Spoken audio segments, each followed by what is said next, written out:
there, everyone. Zantok here with Slickstar Gaming, and welcome to a bit of a special bonus episode for both Danganronpa Trigger Happy Havoc and Danganronpa 2 Goodbye Despair. That you said that this is a bonus. This is a bonus episode. I thought you were going to give me a bonus for all my Not on your assistance life. that we did. No. No? See, you would be lucky to get a fake penny. Oh, a fake penny? Yes. Wow. It has Monokuma's face on it. Wow. It should be that it's like one side's the white half of his face, the other side should be the black half of his face. That'd be kind of cool. Well, what's the other half of each side of the coin? Despair. That's the obvious answer. Fair enough. Fair enough. So, yeah, that's why if you're looking at the playlist for either game here, you'll see this video here at the bottom. So, if you just finished watching Goodbye Despair and you're like, hey, didn't I watch this already? Because you saw it at the end of Trigger Happy Havoc? Yes, you did. You don't gotta watch it again. That said, it's only being uploaded now after the end of Goodbye Despair because, well, it's inside of Goodbye Despair again. You get to beat the second game, and then this unlocks. But since it's about the first game's cast, so it's just like, well, this is kind of an odd 1.5-ish kind of thing. I'm just like, fuck it. We'll put it in both. Why the hell not? So what we have here is called Danganronpa IF, The Button of Hope, and the Tragic Warriors of Despair, which is a fucking book, I guess. It is. We have a book here that's like an alternate take on what could have happened in the first game had events unfolded somewhat differently. And as you can tell from the image we have up here on screen, it's going to be pretty well focused on Mukuro, otherwise known as Plot Device. Hello, Plot Device. Maybe she'll become a character in this reading.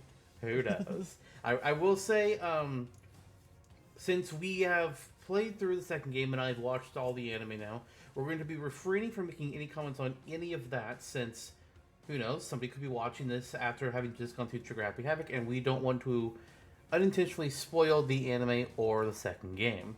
Yes. So, if either of us fucks up, there will be an edit. Hopefully I don't have to make any edits because I'm a lazy bastard. With that said, I guess it also mentions on here, this does have references to characters who appeared in a different book, Danganronpa 0. I have not read that one. I know a little bit about it. It's a prequel to the first game, showing events that happened before the tragedy and whatnot, from my understanding. Yes. So I'll be getting spoiled on that, I guess, and anybody else that hasn't read it will be. But you know what? No big deal, right? Mm-hmm. So, with that said, let's take it from the beginning.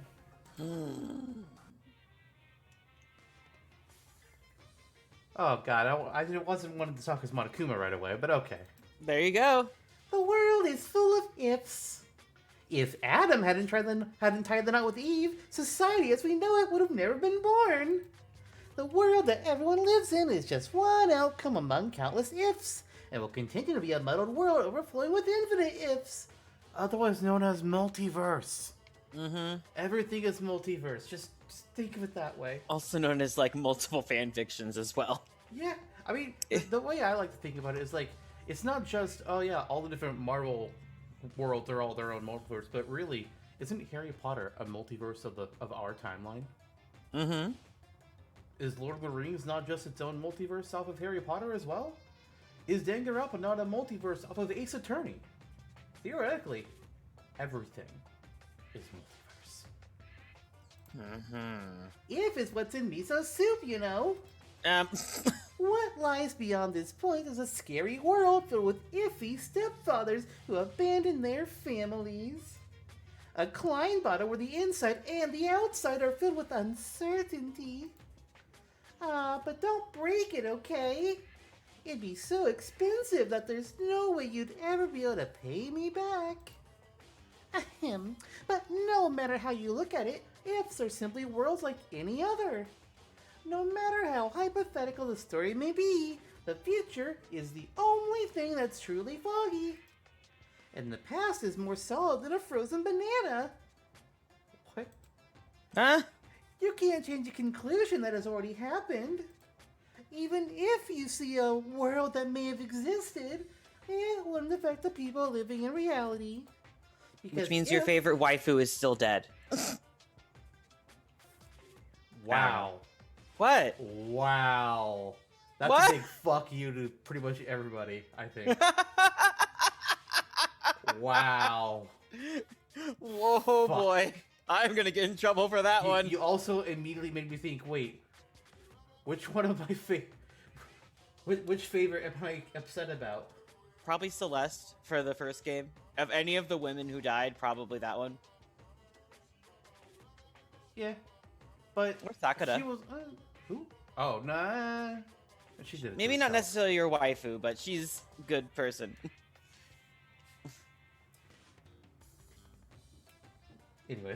Anyways. Where was I? It was a conclusion that already happened, because that's where I dropped my little bomb. Well, after that, actually. Okay. Because if is only if, after all. Even if a parallel world exists where a particular if actually happened, humans cannot cross the boundaries between worlds that easily. No matter how far if goes, it will always be a what if scenario. Mm-hmm. Do you really want to see that? You've got some sick interests. No, just free time. Fair point.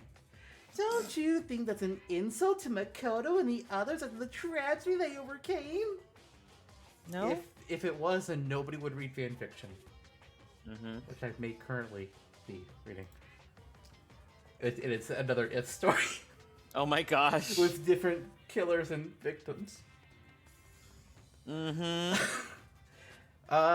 Though as far as I'm concerned, I'll still insult them. Oh, of course.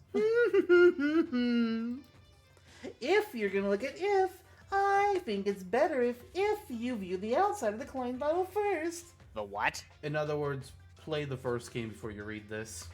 Oh. Yeah. Okay. It might even be better if you view the ending of a video game called Danganronpa Trigger Happy Havoc. Try to play it multiple times and spend your free time with Junko Inoshima at least 3 times too. Oh. Oh. It may be ideal if you can collect all the items and movies too.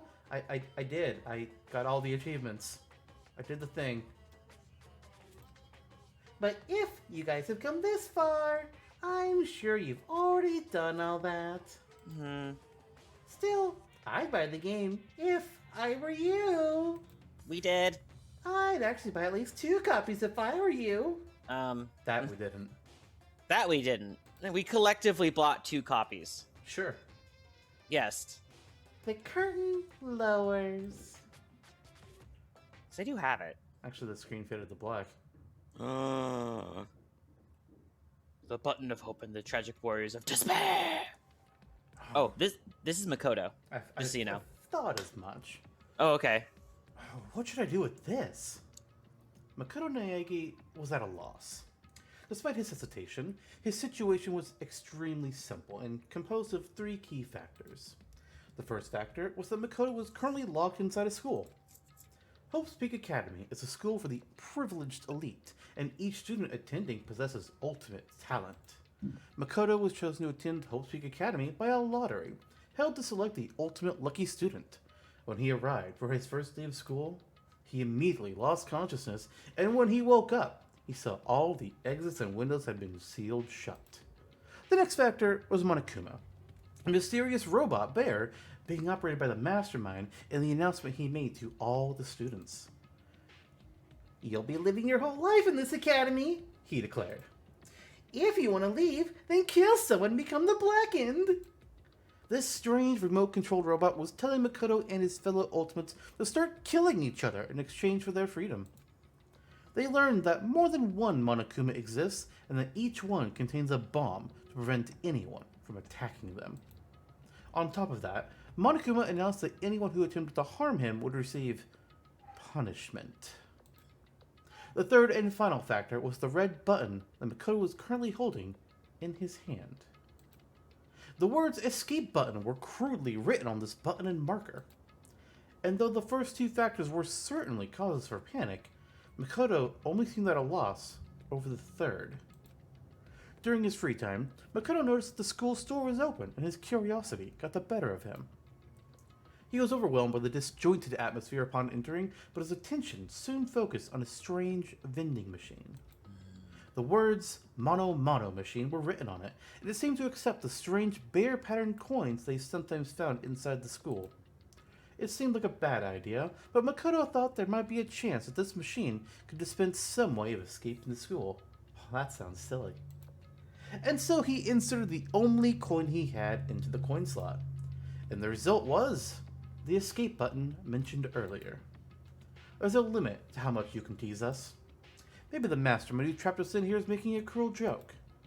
These thoughts filled Makoto's mind, and he began to feel deeply discouraged. However, there's always a chance, right? Makoto was just an ordinary boy, and he only gained entry to Hope Peak Academy through a lottery to find the ultimate lucky student. Maybe that luck was the real deal. If this button is real, maybe I can let Sayaka...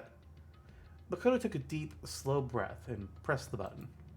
Instantly, pain burst through his entire body as he spontaneously combusted. Ah! The ultimate flammable boy. Ultimate flammable student. There's more than one way to escape from a situation. Yikes. Some say death is the final escape. A body has been discovered! Oh, I also got the point that you made, too. You know. Makoto's arms and legs went limp as he lost his balance and fell to the floor in a crumpled heap. As he breathed heavily, it dawned on him what had just happened. I got electrocuted? He looked down at the button in his hand and noticed a small needle sticking out of it. Oh, that's a dick move. Makoto quickly surmised that an electric current must have been running through it. After regaining enough of his strength to stand back up, Makoto thought about it once again. I should have known. It was a fake. Just how sick and twisted was the mastermind?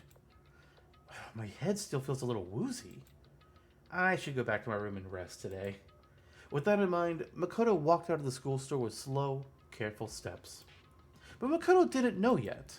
If the escape button really was a fake, it would have been an act of mercy from the mastermind. A small, bear-shaped shadow began moving around inside the now empty school store. The shadow, Monokuma, stood before the Mono machine and stared at it silently. But after some time had passed, it began to laugh, a cold, hollow laugh, utterly devoid of emotion. Despite the fact that he was alone, Monokuma began to talk, almost as if he was speaking to someone. Perhaps Monokuma was talking directly to the mastermind controlling him. I only put that in the Mono machine because I thought it'd be interesting if one of the last few survivors happened to win it. But with a success rate of too impossible to even tell, I never thought anyone would actually win it. Perhaps I should have expected the ultimate lucky student to overcome such impossible odds. Monokuma started blushing and breathing heavily for no apparent reason. What? Hold on. Hold the phone. He does that a lot, though. I know. Can we just address this? We know Monokuma blushes, which means that they specifically built a blush function into Monokuma. It's just some heating coils that they put on his head. Oh my god. Or it's like neon lights that he can just turn on to make it look like a blush. I don't know. He can also sweat. It's weird. You don't like talking about it. It's fucking weird robot bear. A robot like Monokuma doesn't need to breathe, but because the technology is super advanced, he can express himself like a living creature. Makoto was chosen through a lottery, and now he's won the escape button through a lottery. This is obviously impossible, right? Is this what a miracle is? Is this all systems go toward escaping? Is something that defies all common sense about to come crashing into my world? Well, enough I don't really want this at all. I'm starting to enjoy this new sensation. We'll be back after these commercials. Monokuma's internal machinery began running at full capacity, and his facial expressions began changing more smoothly than any humans could. Suddenly, his expressions immediately stopped, and he whispered through his speakers. But Is this really good luck?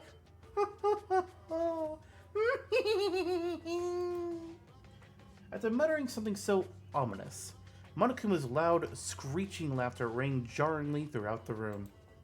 The situation that was about to unfold contained two conflicting emotions in equal measure: hope and despair. Are we turning the page? Game? Game? Game? Wait. Next chapter, please. Oh my I god. had to click again, apparently. Boy, that sure wasn't why. That was dumb. I hated that. I got worried too. I thought we were crashing. Holy shit. The next day, at nighttime, student dormitory, Makoto's room. Can we just address how much potato Makoto really is for also pressing that button too? Let's be real. Who wouldn't have pushed the button? Kyoko. Okay. Probably Byakuya too. Okay. I meant us. Celeste. Oh. Like, I would have pushed the fucking button. I honestly don't think I would have. Which sounds weird as someone who's read this before. So it's kind of like, is that a factor in it? But I don't think I would have. It would have been incredibly tempting, either way. I mean, you're right. And then maybe the solution is get somebody else to press it.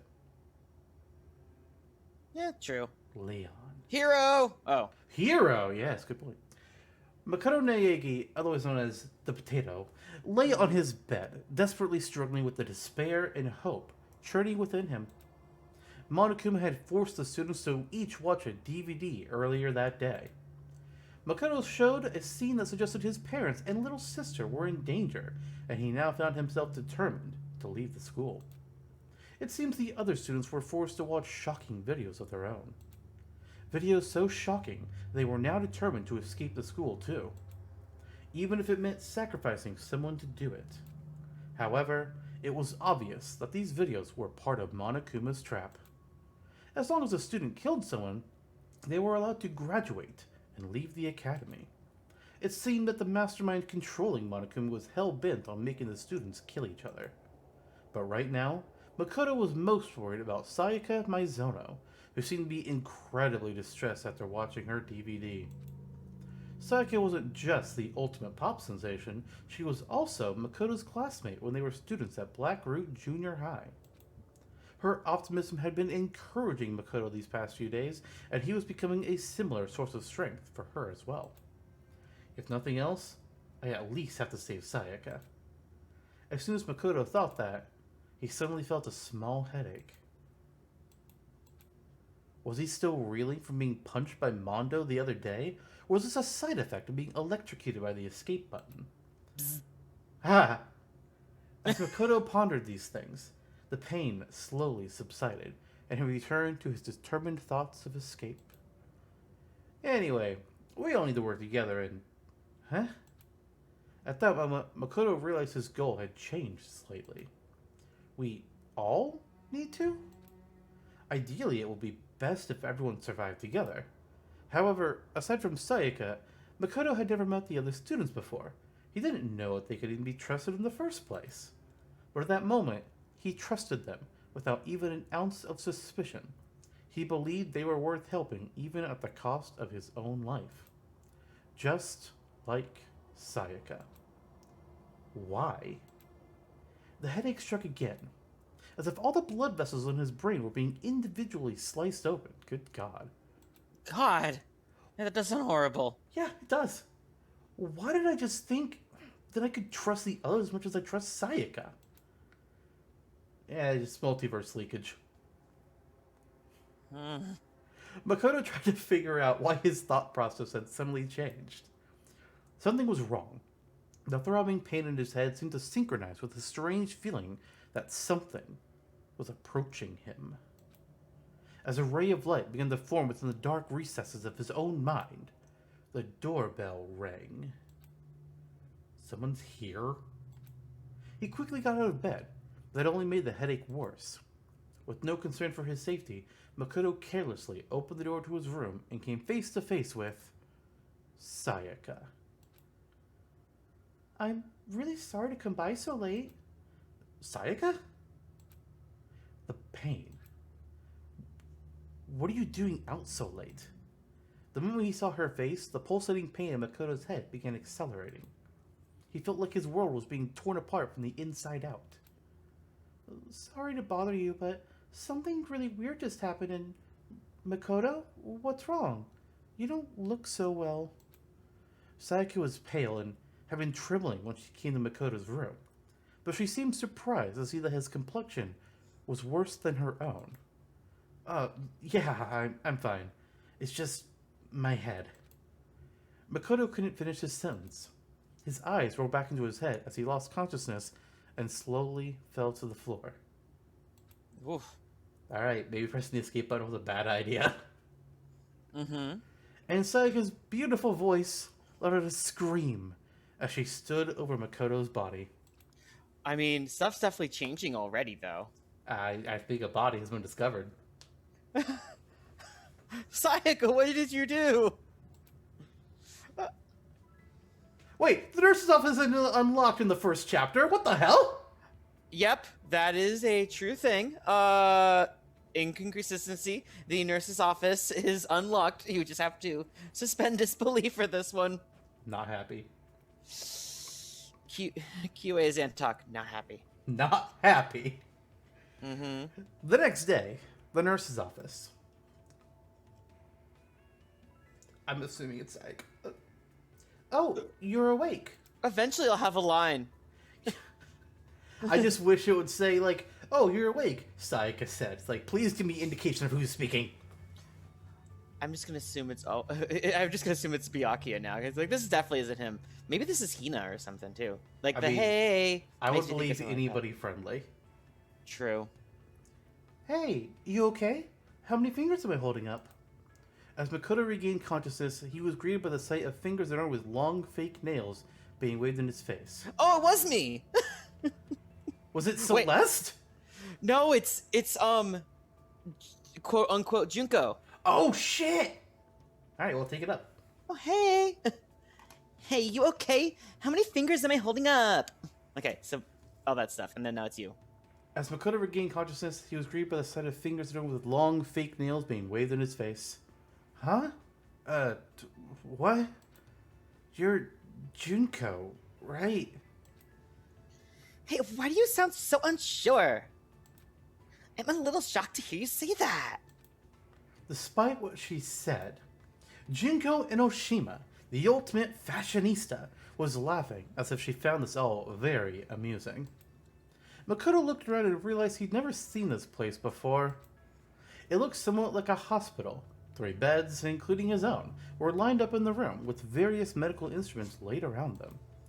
The black ceiling felt strangely oppressive, but as he sat up, Makoto's mind immediately centered on one possibility. Where are we? Did we get rescued? That'd be nice, huh? She replied as she looked away. Junko explained that this was the nurse's office on the first floor of the academy. That Monokuma thing said, I can't bear, to see my precious students getting sick. And opened up this place this morning. Good, they at least explained it. Thank fucking God. Thank God, right? But don't you think it's suspicious? Like, what if all these meds are poison? To be honest, I would be... Is this you or is this me? I think it's me because they closed the quotes when they started new quotes. True point. To be honest, I wouldn't be surprised. Makoto remembered his encounter with the escape button and let out a small sigh. So, why am I here, Junko? You should thank Sayaka for that. She was here the whole night taking care of you. She was? Junko ignored Makoto's surprise and continued casually talking. But then Taka got all fired up and was like, we should take turns watching over him. I just happened to be on duty when you woke up. Well, and even then, only because Byakuya ditched. Classic. I see. Thanks?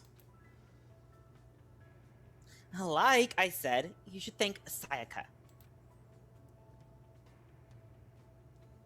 Anyway, how are you feeling? Is everything alright? Huh? Makoto thought about it for a moment and remembered what he had been thinking about just before he lost consciousness. Potatoes. This is kind of weird, but... Actually, it's a really weird question, but... What's up? What's up?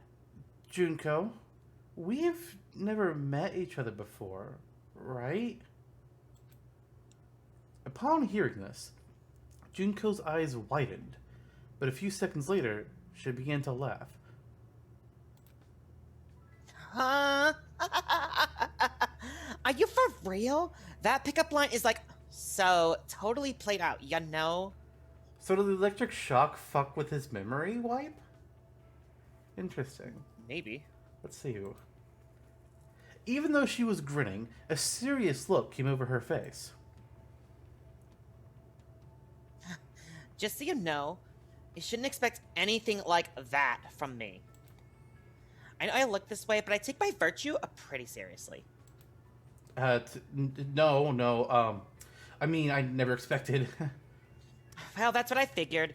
It's obvious that you're a total Omega male anyway. I wanted to say that earlier as like an add-in, but she did it for me. I mean, this is just their first free time event right now. Pretty much. You like really get it.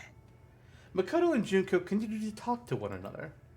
Although he wondered why Junko was talking to him instead of leaving it to the others, Makoto didn't question it. He just wanted to talk to someone. Anyone. As long as he interacted with his fellow students, he believed he would learn the truth about what was going on inside his head. 10 minutes later, Junko mostly talked about alpha males and omega males, her time being homeless, and about her past and her dreams for the future. Oh. The last topic was a lot heavier than the previous ones, but Makoto's calm demeanor seemed to cheer her up. She smiled sincerely and said softly, Thanks, Makoto. Maybe it was a sign of gratitude for listening to her troubles, but she kept that same smile as she blurted out something horrifying. In return, I promise if I do decide to kill someone, it won't be you. Don't say scary stuff like that. At least, that's what Makoto thought, but the words that came out of his mouth expressed a different sentiment. I see. Thanks. But I wouldn't want you to become the Black One in the first place. For some reason, Makoto felt like the murderous words that came out of Junko's mouth seemed like a natural thing for her to say. She seemed very surprised by Makoto's response and quickly blurted out, Huh? Are you serious? I was just kidding. huh? Yeah, of course. Sorry for acting so weird. No worries. Let's just chalk this up to you being woozy from your recovery. She returned to her usual bubbly self, let out a big stretch, and turned to Makoto. I'm gonna get going now. Make sure you don't get killed before the next person arrives. After seeing her off, Makoto laid back down on the bed and started thinking to himself, what is this strange feeling? His dull headache continued as his thoughts began to blur. I was just talking to Junko, but I feel like I was talking to someone else. Who is she? The more he thought, the more it felt like his memories were sinking into a thick swamp. Each throb of pain pulsing in his head felt like a wave on the surface of that swamp. What is this feeling? It felt very unpleasant, as though someone's voice was screaming at him from inside his head. Makoto tried to organize his thoughts and go over everything that had happened to him, but he was interrupted by the sound of a bell. Unlike the dorm rooms, the nurse's office didn't have a doorbell. The bell sound that Makoto heard was ringing throughout the entire building. Ahem, testing, mic check, 1, 2, this is a test of the school broadcast system. It was Monokuma's voice. Now that Makoto has finally woken up, please assemble at the gym. Makoto listened to Monokuma's heartless order and got out of bed without complaining. I have to go.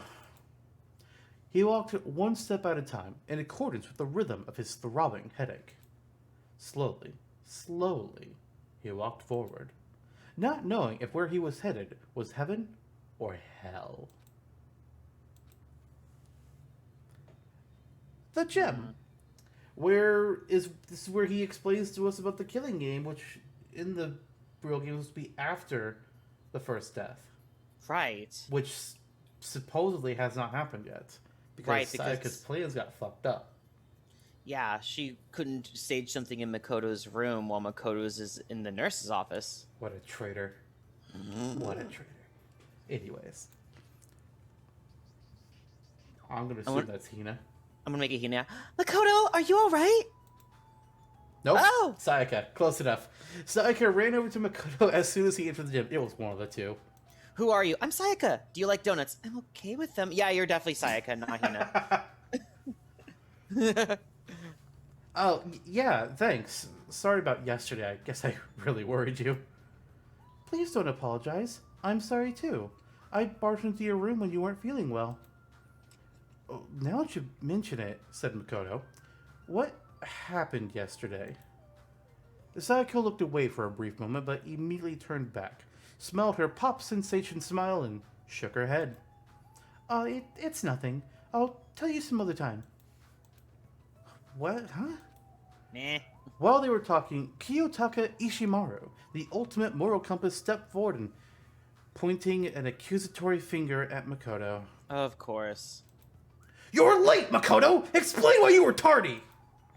The other students collectively raised their eyebrows, as if they were thinking, why is this guy yelling at someone who was sick? However, Makoto just smiled gently and answered him honestly.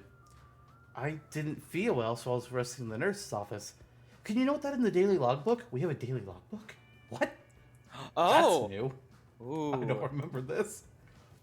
I see! That's consistent with my information! If that's the case, then I shall consider this matter settled!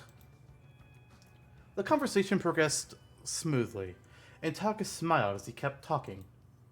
Ha ha ha! I'll take full responsibility for recording it! You just focus on recovering! If you ever feel ill, please report to the health committee! Because we have one. Right. It seems we'll have to appoint health committee members after this meeting, though. Taka walked away, mumbling to himself as he opened a daily logbook he found in the Academy's supply room. Celestia Ludenberg, the ultimate gambler, saw the whole conversation and walked up to Makoto. Oh, I missed her. Despite his unreasonable behavior, you knew exactly what to say to him. What do you mean? As soon as Celeste said that, it dawned on Makoto. It's true that he didn't feel well and that he had been resting in the nurse's office. But when Taka asked him why he was late, even though he should have already known the reason, Makoto didn't feel annoyed or disappointed at all. It was as if he expected Taka to say that. Makoto felt strange that he had accepted Taka's personality so quickly.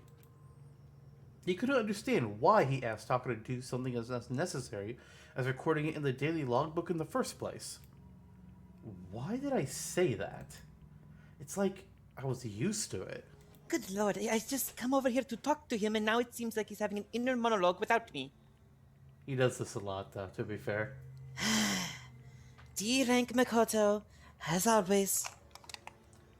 His response to Taka's demands came as naturally to him as breathing. Why? Every time he tried to think about it, his headache grew even worse. As Makoto struggled to think through the pain of his headaches, a black and white stuffed animal jumped out from behind the gym's podium and began twirling around as it spoke in a cheerful voice. Hey guys, is everyone here? He sounded like he was about to lead the students on a field trip. Maybe to an island.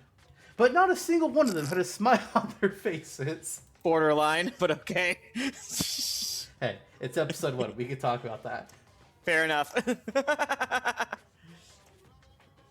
It's either Makoto or Armando, and I'm going to... What is it this time? I made it Hina. When in doubt, I'll always make it... What? You know what? Pick a character. Oh my god, who would it be? Oh, I don't even know. Oh, no, that's Hero. Come on, Yeah, that's I was gonna Hero. say that's Hero. Are we going to hijack a cruise ship and run into a gigantic worm? Of course, there was One exception. Yo- Yes, Oh. it was him. Yasuhiro Hagakure, the ultimate clairvoyant, still believed that their current situation was some kind of planned event. Monokuma just ignored him like the rest of us wished we could, and continued to address the students with his adorable voice. Today, I'm going to tell you about our wonderful academy system. System sure sounds like a great word, don't you think? It reeks of danger, just like a bear. I want you all to trample over the deaths of your friends and grow up to have hardened hearts. It's a good to be a little naughty. I want you all to grow poisonous personalities. Mr. Monokuma, what if we have one already? Yes, Toko, we all see you. After making his nonsensical introduction, Monokuma moved on to the next topic. With this, he began providing a detailed explanation of the most vile system in the school, the class trial. Now, you can't just kill someone. You gotta kill someone without anyone else finding out you did it. Monokuma talked about his horrible graduation program with casual indifference and borderland delight. But because a killing hadn't happened yet, his lecture didn't instill any despair in the students. As long as the killing never occurred, there'd be no point to the class trial. But no one could really say that a killing wasn't going to happen. As the students' suspicions began to rise, Monokuma continued explaining the class trial until... Oh, wait, hold on a second. I'm pretty sure I'm right for this. As Monokuma began to explain the executions that would serve as punishment, one girl stepped forward. Junko? As soon as he saw how angry she was, the rhythm of Makoto's headache began to change slightly. You're freaking insane, you know that? The girl continued to complain angrily. She seemed completely different from the smiling person Makoto saw in the nurse's office. Was Junko always like that? No, she's different. That's how Junko acts, but is that person really Junko? Wait, hold on, what am I thinking? As Makoto struggled with his headache and confusion, Monokuma and the girl continued to argue. What? Are you saying you're not going to participate in the trial? Only punishment awaits such blasphemy.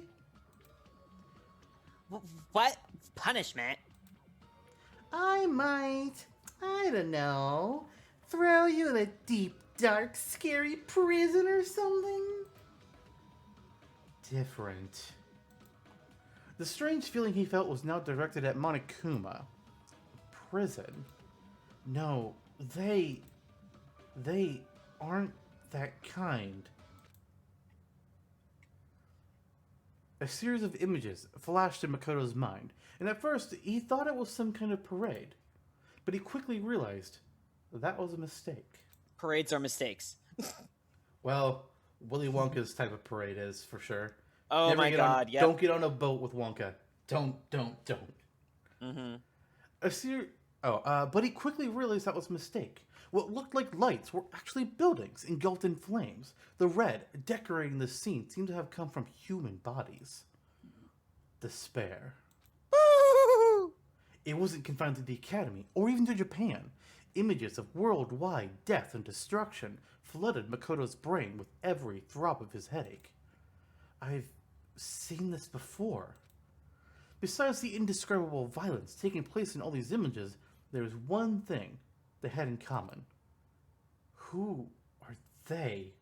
They're rampaging terrorists wearing black and white masks were wreaking havoc in these images.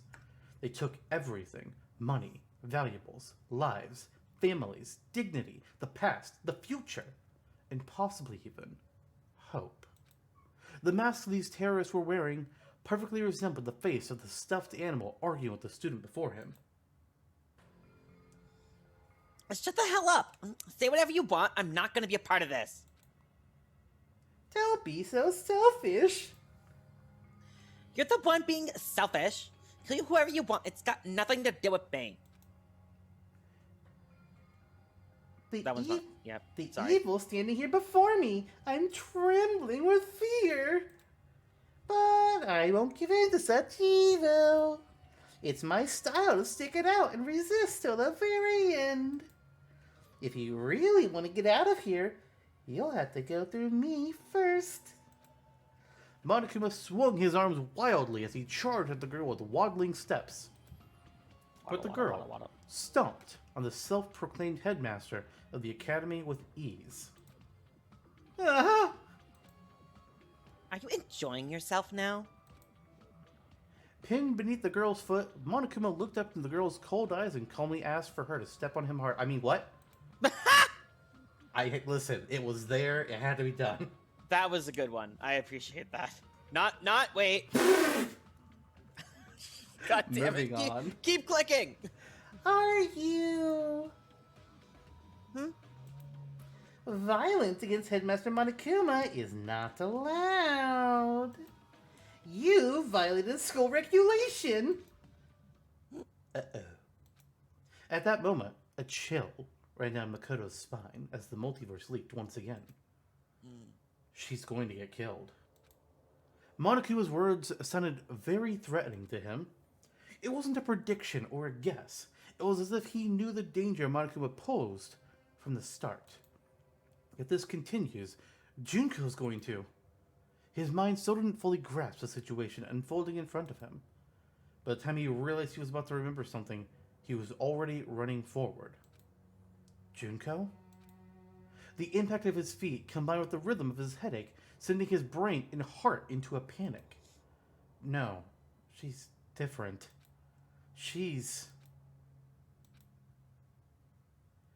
I invoke the mighty summon spell! Help to me, godly sphere Gungnir! Monokuma wiggled beneath the girl's foot and let out a scream. At that exact moment, Makoto charged at her and screamed out, "Mukuro, watch out!" Huh? The girl dressed as Junko Enoshima widened her eyes in shock, and probably the real one's eyes also widened in shock.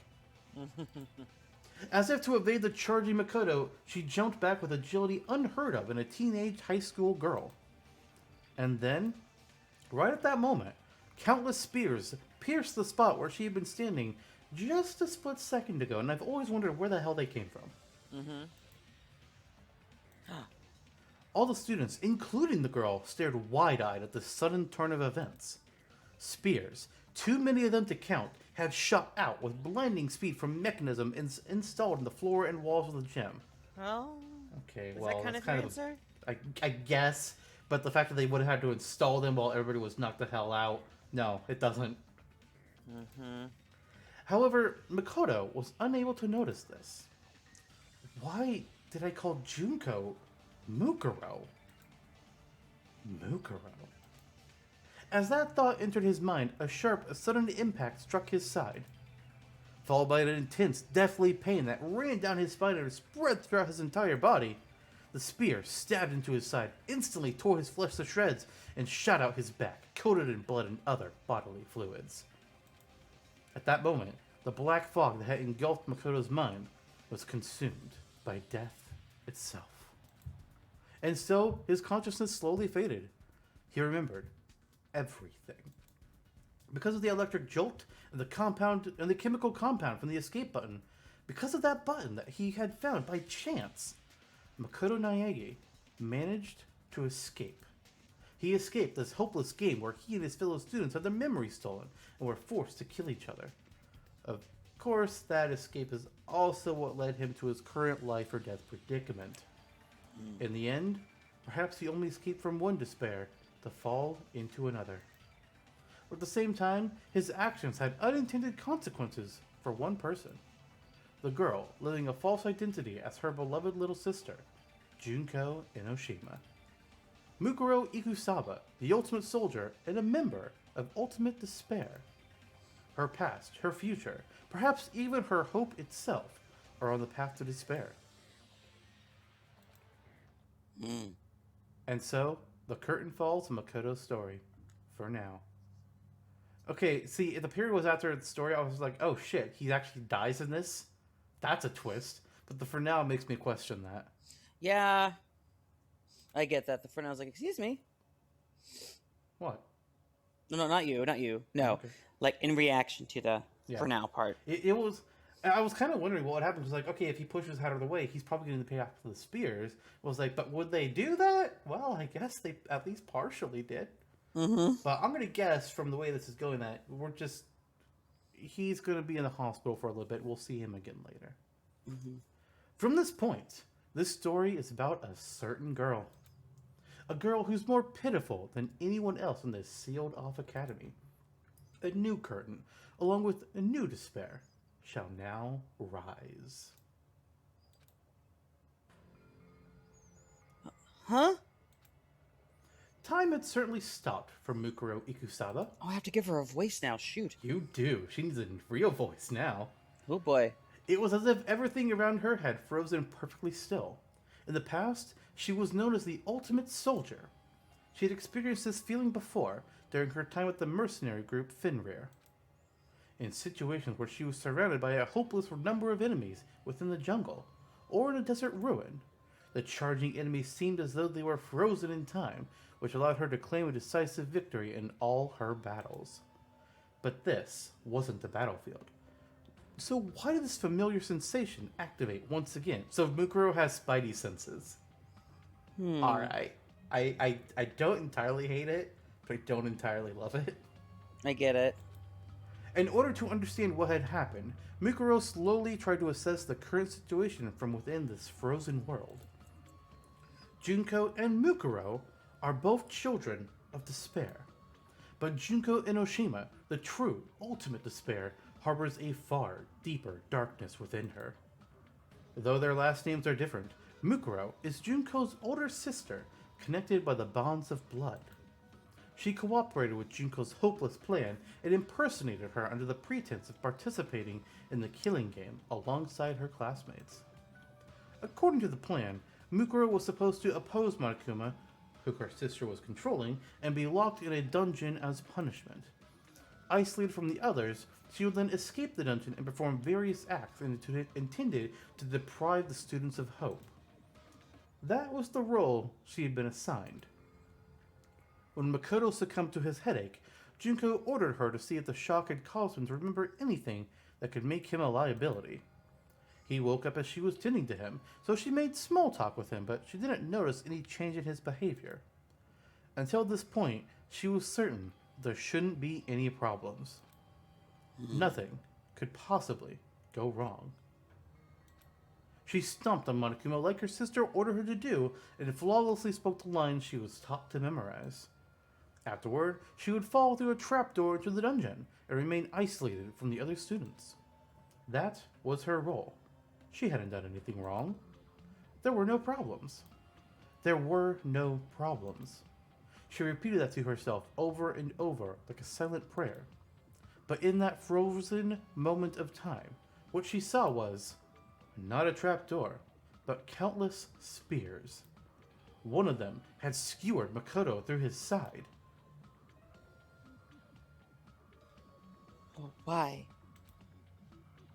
Makoto. Dang it, she's making her Kyoko. No. Why are there spears?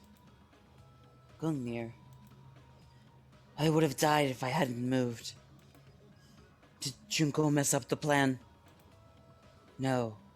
Junko would never mess up. Was she trying to kill me? Me. Makoto saved me. Why? Why did he say my name? Did his memories come back? Did I not realize that? Did I make a mistake? Is that why Junko got angry? Is this punishment? Is it my fault? Junko tried to kill me. Kill me. Kill me. Kill me. Kill me, kill me, kill me, kill me. Slowly, time came back to her world. Mukuro could feel her face turning pale as she slowly looked toward Makoto. The students' screams rang throughout the gym, Sayaka was probably the first one to scream. But who screamed first didn't matter to Mukuro. Makoto. Why? Makoto was the ultimate lucky student. He had been her classmate for the past 2 years, and now he was a sacrifice to despair. Not long after, he had given her an answer of sorts during their conversation in the nurse's office. He was just a pawn in the plan her sister had devised. But now, a feeling of doubt began forming in Mukuro's mind. What did I want from Makoto? As her heart churned restlessly, she continued to think. I know this was done in Junko's voice, but in return, I promise that if I do decide to kill someone, it won't be you. Was I impersonating Junko then? Did I really mean that? When did I start feeling this doubt? Just now, the moment he saved me? Or when we spoke in the nurse's office earlier? Or when I first confronted him about this killing game, before his memories returned? Or was it before even that? Mukuro stood there, confused and overwhelmed, as Makoto slowly opened his eyes, the spear still impaling him through the side. Mukuro? Makoto, are you okay? Mukuro was no longer impersonating the ultimate fashionista. Looking up from the floor of the gym, Makoto asked, "Why are you dressed up like Junko?" He was smiling. Maybe he couldn't feel the pain anymore, or maybe he was being affected by something else. But regardless, Makoto ignored the fact that he was dying just to give Mukuro his warm smile. I'm glad you're safe, Mukuro." As soon as she heard Makoto's weak, fading voice, something inside Mukuro snapped. That was her spine. Oh god! From within... Monokuma just snuck up from behind. Now! You must die! From within the shell of despair she had built up, an intense emotion began flowing out. Could it be hope? No, this is all wrong. She couldn't hold back that emotion any longer. No. And for the first time in her entire life, Mukuro unleashed a scream into the world. I'm not doing it.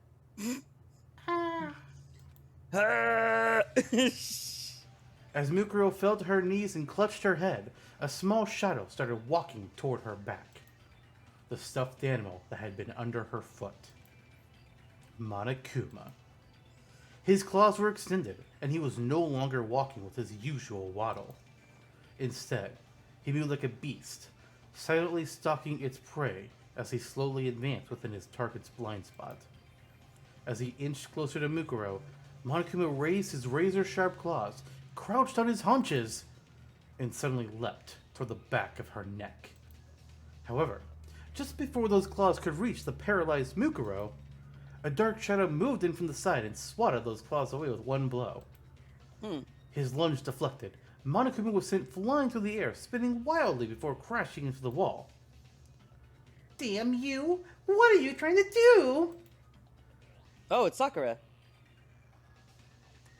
Sakura Ogami, the ultimate martial artist, had just vented another tragedy. She stood before Monokuma and addressed him in a loud, booming voice. Oh, that was her. Probably. Not only did you attempt to kill Junko for violating school regulations, you even attacked Makoto, who had nothing to do with this. If you plan to continue acting in such a savage manner, there is no reason for us to play along with your game. Byakuya Togami, the ultimate affluent progeny, smirked condescendingly at Sakura. Fool. One could say you've now violated school regulations with your senseless actions. He looked as if he honestly did not care if his fellow students lived or died at all.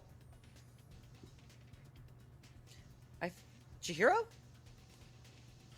sure. Well, she merely deflected the headmaster's attack just now, so I do not think it really counts as an act of violence. No, Oh. that was Celeste. Dang it!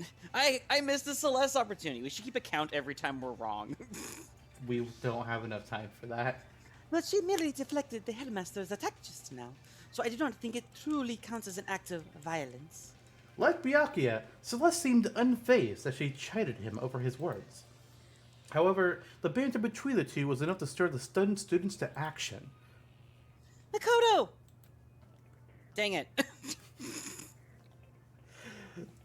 Oh, if I had an editor. Sayaka was the first one to run toward Makoto, who lay bleeding from his stomach. But Monokuma stopped her, shouting in a tone of voice that seemed completely out of character. Be careful! Don't get too close to those two! Huh? Startled by Monokuma's desperate tone, Sayaka and the others stopped moving almost instinctively. The students looked around at each other. Instead of his usual playful gait, Monokuma walked toward them with deliberate, methodical steps. And then, he suddenly blurted out something that took everyone, even Mukuro Ikusaba, by surprise. I'm sure you've probably all confused by this sudden turn of events, but I want you guys to work together. As Mukuro slowly turned her head toward Monokuma, he pointed at her and yelled, Mukuro Ikusaba and her accomplice Makoto Naegi are the terrorists responsible for locking you all inside the academy.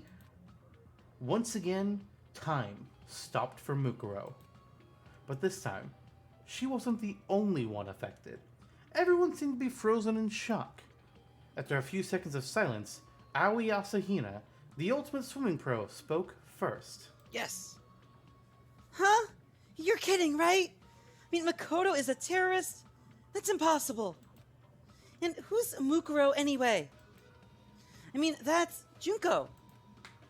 Monokuma began slowly explaining to Aoi. The real Junko must be imprisoned somewhere inside this school. Worst case scenario, she might be killed.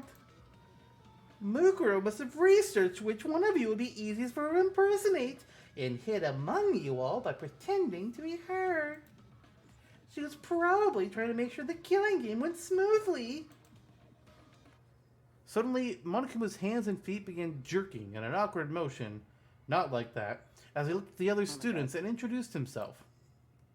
I'm Beshiki Madarai, the ultimate hacker. I'm your upperclassman. I hacked into the academy from the outside, and I was finally able to take control of Monokuma's body just a little while ago. Toko, take control from who? From the head of the terrorist organization that's controlling the robot from the outside. What? What are you saying, Junko? Mukuro trembled as she heard the words coming out of Monokuma's mouth. For a brief moment, she clung to the hope that her sister wasn't trying to kill her. But as soon as that hope was born, it was immediately consumed by despair. Junko had the power to transform hope into despair. She would never let anyone hack her that easily. There was only one explanation. Junko Enoshima was pretending to be someone named Beshiki in order to frame Mukuro and Makoto. It was as though Junko was using Mukuro's survival as a branching path to lead the students to a different despair. Monokuma continued talking, telling the students more lies designed to prod them to action. On your first day at Hellspeak Academy, you guys were exposed to a sleeping gas, knocked unconscious, and taken hostage. Mukuro and Makoto are probably the only operatives that the terrorists sent inside the school. That means they probably know how to escape from here. And then Monokuma turned to face Mukuro. Mukuro Ikusaba was a member of a mercenary group called Fenrir. She is a wanted criminal who's killed over 10 people associated with the school. So don't get soft and think you can capture her alive. In fact, that's exactly what the cops told me. So the moment I saw an opening, I tried hacking the trap they set and tried to kill her. But what about Makoto? Oh, dang it! Monokuma gave a cold, emotionless answer to Tahina's question. Tahina's question. My guess is that a measly little ultimate lucky student didn't stand a chance of defying a group like Fenrir. He was probably threatened and forced to cooperate before you entered the school. Or, judging from his earlier actions, maybe Mukuro seduced him. Sayaka's face went pale when she heard that answer, and she immediately stopped talking. Wait, she was talking then? Before then, I guess. Okay. It was the Hina that you were just like, oh, Hina's question. I just imagine Sayaka like casually trying to keep talking over Monokuma. Actually, I'm trying to bring despair here. I'm trying to bring music. No. I'm the opening act and the main course. Dang it! What kind of main course are we talking about? The main Donuts? course of despair. Oh, I was hoping for donuts. Despair donuts. Well, I ruined everything. Mukuro raised her head and shouted. You're wrong. Makoto isn't a terrorist. You all have to believe me. This is where Byakuya comes in and says, why should we do that? Exactly. He might. I don't remember. But, it's so strange because I'm trying to, like, think about what kind of voice I'd give her because she is just, like, soldier. Very, like, drone kind of thing. More, It's more like, of a monotone-ish type of voice, really. more of a Kind of what? what a monotone-ish type of voice is what I imagine for. That's what I was trying, but I'm trying to make it a little, like, lower to differentiate from... Kyoko. Exactly. Yeah. I was trying to think of one earlier today. I was just like, man, I don't even know. Because nothing felt right. Or I could just make her... I could just make her my Junko voice this whole time. Nah. She dropped the act. Makoto is a terrorist, or he isn't the main. Well, the whole gym fell silent. And then, as if he was speaking for everyone there, Taka stepped forward and nervously asked, Hold on! What do you mean Makoto isn't a terrorist? It sounds like you're saying that there's no doubt that you in fact are a terrorist. I asked you to correct yourself at once and say, we are not terrorists. Celeste began expressing her own doubts as well. It is strange.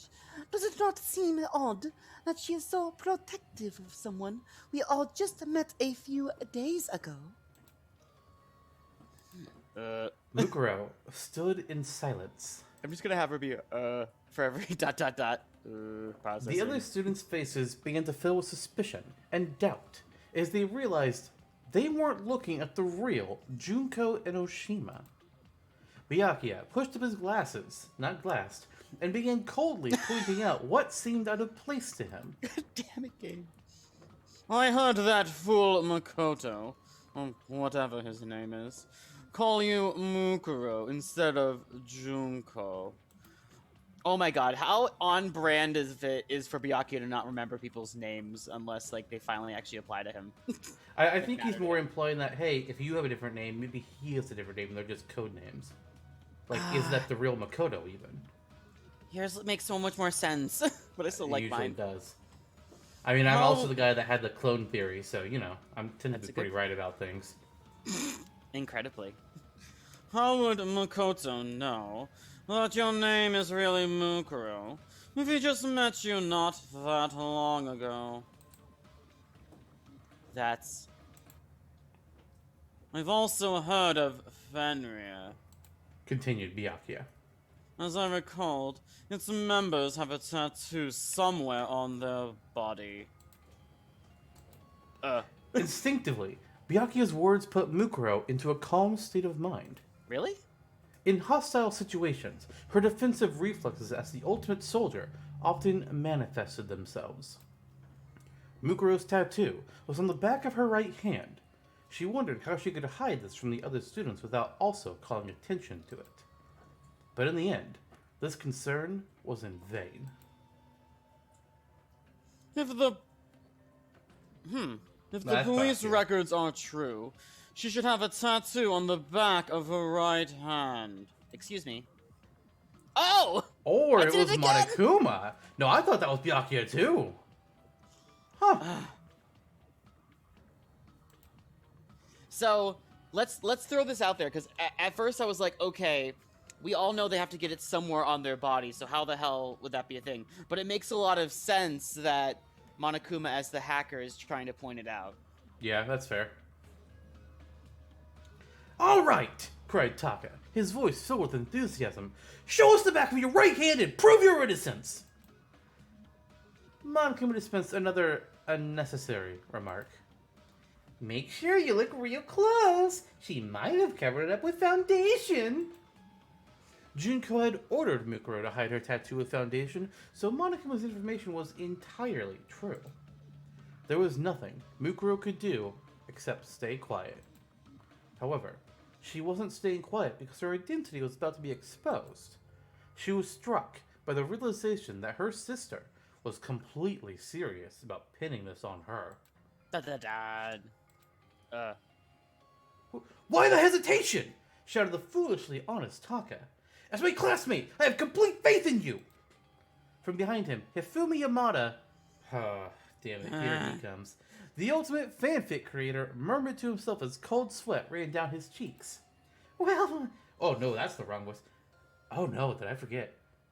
Well... You want me to take it? You've been doing so much reading. Well, look at that. I guess that's what they call it, checkmate, huh? Why don't you just fess up already, you fucking bastard? Thanks, That's Mondo. not Hifumi. That's Mondo. Why don't you just fess up already, you fucking bastard? I hope Hifumi doesn't talk more because I completely lost his voice. That is someone else I voiced. Redacted. Yeah. Oh well. You know what? It's fine. Teasers for the next game is all we'll say.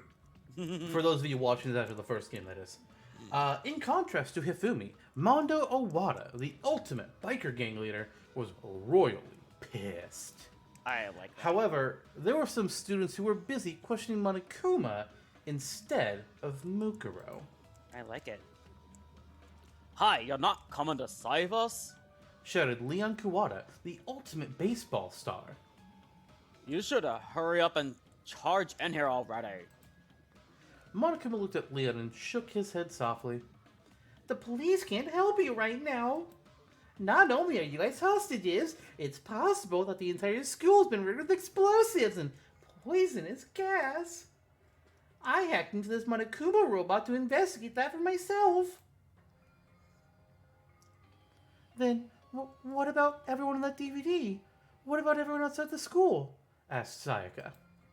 The memory of the DVD she was forced to watch yesterday still weighed heavily on her mind.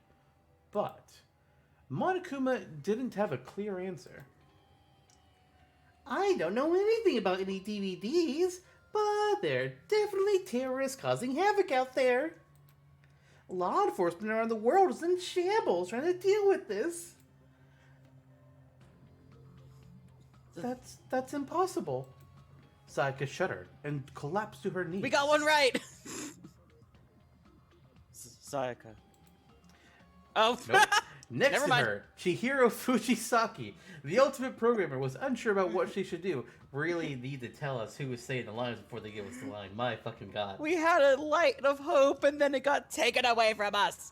That sounds about on par with the chorus God here. damn it. This is Behind pure her, despair. two other girls stood silently. The first was Toko Fukawa, the ultimate writing prodigy. She seemed to be trying very hard not to look at Makoto as he lay bleeding. I wonder why. The other was a quiet girl who hadn't talked about herself much, named Kyoko Kirigiri. Unlike Toko, Kyoko was watching everything intently, as if she were studying the scene of a crime. From Makoto's breathing patterns to subtle changes in Mukuro's facial expression, nothing was escaping her attention. Damn straight. Suddenly, Toko began nervously talking to Sakura. So anyway, let's just say that Mukuro woman, whoever over there is a terrorist. Hurry up and beat her to death or something. We don't know that yet. said Sakura. My fists do not mete out justice based on simple speculation. Is meat really a word? Yes, it is. Like, Sakura tried to get near Makoto to examine his wounds, but Monokuma stood in her way, shouting, "Don't come any closer!" This meant that Mukuro was the only one who could get close to Makoto. She had ended countless lives in the battlefield. She knew from experience. If she didn't treat Makoto's wounds, he would die. His wounds were not immediately fatal, but if he continued losing blood, he would eventually slip into shock and die shortly thereafter.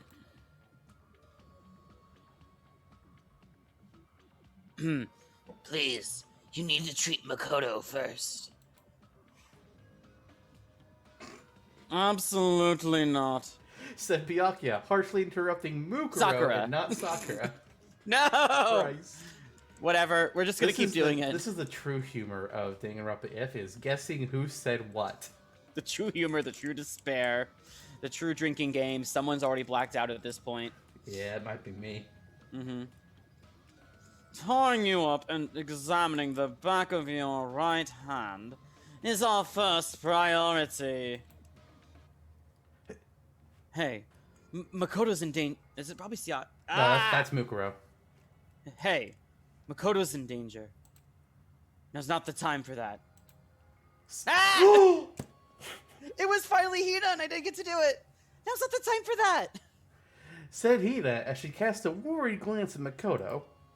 She was still having trouble understanding the situation and hadn't decided if Makoto was suspicious or not. Byakuya was about to snap back at her, but Mukuro's action stunned him into silence as she pulled out a gun and shot him in the face. We had guns this whole time. Ultimate Soldier. True.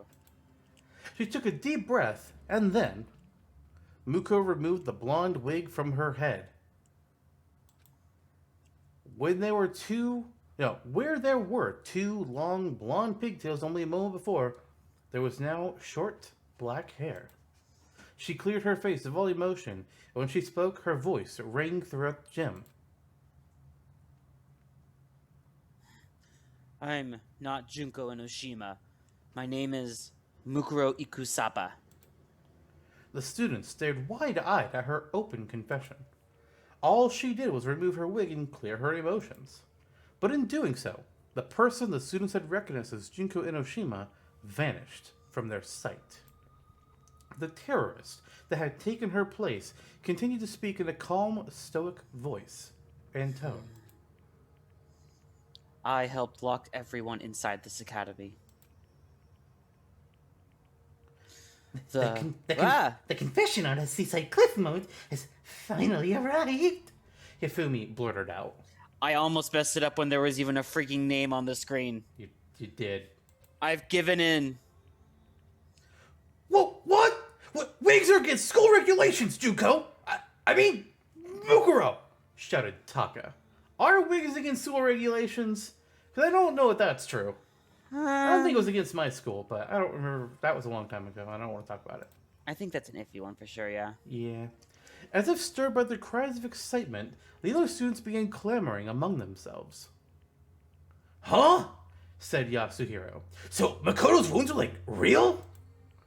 Does that mean that stuff about terrorists and whatever is all real, too?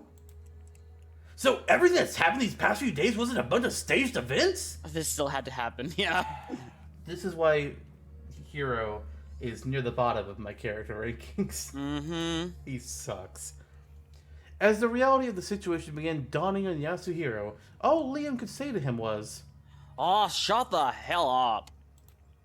Byakuya just remained calm and addressed Mukuro in a condescending manner. What does your group want? If you were after money, you would have already tried to negotiate with me.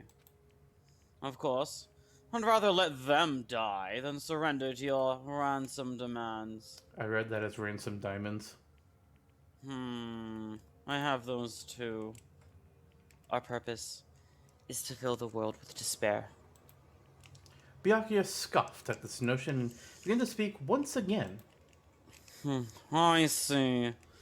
Monokuma said something similar. So that ideology is what fuels your terrorism. It's true. If you did anything to me, you would certainly fill this world with despair. But obviously that would be impossible for you. Aoi couldn't believe what Byakuya was saying, and frowned as she muttered, How self-centered can you be? After confirming that Byakuya had no more questions for her, Mukuro looked at Makoto, whose breathing had slowed, and let her voice show some emotion. Which I will not show. But Makoto has nothing to do with this. You can't believe what Monokuma says. What did you say, bitch? Shouted Mondo. Shouted someone else. I don't know what the hell you're talking about. You're a terrorist, just like Monokuma said. Mukuro looked away from Mondo and continued speaking to somebody that didn't spit at her every time they opened their mouth. Stop it! Mondo would. I thought you were calling me out for spitting. No. Because I definitely did a little Mondo. bit doing his voice. That's true, but Makoto isn't involved at all. Celeste coldly brushed her objection aside. I do not think trying to protect him will do you any good. After all, we all heard Makoto call you by your real name. That's She had no words. beyond that. There was nothing she could say to protect Makoto, even though Makoto was truly innocent. Though Mukuro was the ultimate soldier, her powers were largely limited to battle. Even a normal high school student could outwit her when it comes to debate and negotiation. But probably not Hifumi. Probably or not. Hiro. Like, I'm sure she could beat them. They're definitely not I normal. hope she can beat them. If she were the ultimate negotiator, she might be able to convince them that their memories have really been erased. Sorry. But in her current situation, if she tried to bring up their memory loss, they would think it was a desperate excuse. Even Mukuro knew that. But even if she didn't know what to say, she still knew what to do. Right now, we need to treat Makoto first. And then she started walking toward Makoto as if nothing had happened. To the others, it seemed like Mukuro had decided to abruptly change the subject. Dang it. Hold it! We will immediately take Makoto to the nurse's office for treatment! However, we must tie you up! This was Sakura's honest demand. Dang it. I thought it was Taka too. Damn it. We must tie you up. But there was no way Mukuro could accept it. If she was separated from Makoto, there'd be no telling what Monokuma would do to him. And between Mondo's hot temper and Byakuya's cold heart, Makoto could easily sustain further injuries under the pretense of interrogation. Furthermore, among these students, Mukuro knew she was the only one who had experienced treating wounds due to her time with Fenrir. After mulling that over, she narrowed her eyes and went silent. Her mind was made up. She was determined to fight her way out of here and escape with Makoto. I apologize, but I need you to fall asleep right now. Sakura! What? No! As she said that, Sakura instantly positioned herself behind Mukuro. She was completely within her blind spot. I need you to fall asleep right now. To a normal person, it would have seemed like Sakura had suddenly vanished. After moving faster than any human being could see, Sakura's equally fast hands launched a blow toward the back of Mukuro's neck. However, What do these people have against Mukuro's neck? That's where Monokuma went too. Sorry, Sakura, but I need to get out of here. Mukuro parried Sakura's fist with a spinning roundhouse kick. Sakura raised an eyebrow at the unexpected counterattack. Really? You don't expect a Okay. Mukuro tried to use the momentum of her kick to sweep Sakura's feet out from under her. However, Sakura dodged and instinctively struck back against Mukuro's pivot leg. But Mukuro was faster and jumped up, aiming a tornado kick at Sakura's chin. Sakura deflected the attack with one arm, then both combatants leapt backwards, glared, and charged simultaneously. Every blow they dealt was parried and countered by the other, and though they were both unarmed, the sound of their battle echoed throughout the gym as Makoto was bleeding out on the floor. People. Priorities. It was like a typhoon had been compressed to the size of a car and set loose inside the gym. The other students were powerless to stop them. All they could do was stare at the breathtaking dance of death unfolding before them. After 10 minutes had passed, the enormous sound of one final impact rang throughout the gym. The two warriors leapt back once again and breathed heavily as they stared each other down.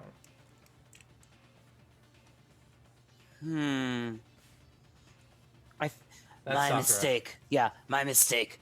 Though it's only been a few days, I cannot believe I did not notice such an impressive fighter was hiding among us. In addition to the surprise Sakura felt, it was as if the battle had left her energized. Mukuro, on the other hand, looked down at her arm, confirming it had been wounded during the battle, and thought to herself, She's strong. I don't think Sakura is even taking this seriously right now. Despite being constantly surrounded by firearms, blades, traps, and explosives during her time with Fenrir, this was the first time she had ever been wounded. Mukuro was powerless before the might of the woman known as the ultimate martial artist and the strongest woman in the world. Just as I thought. I can't beat Sakura with my bare hands alone. If she had been directly ordered to kill Sakura, Mukuro would have opted to either snipe her from a distance or poison her.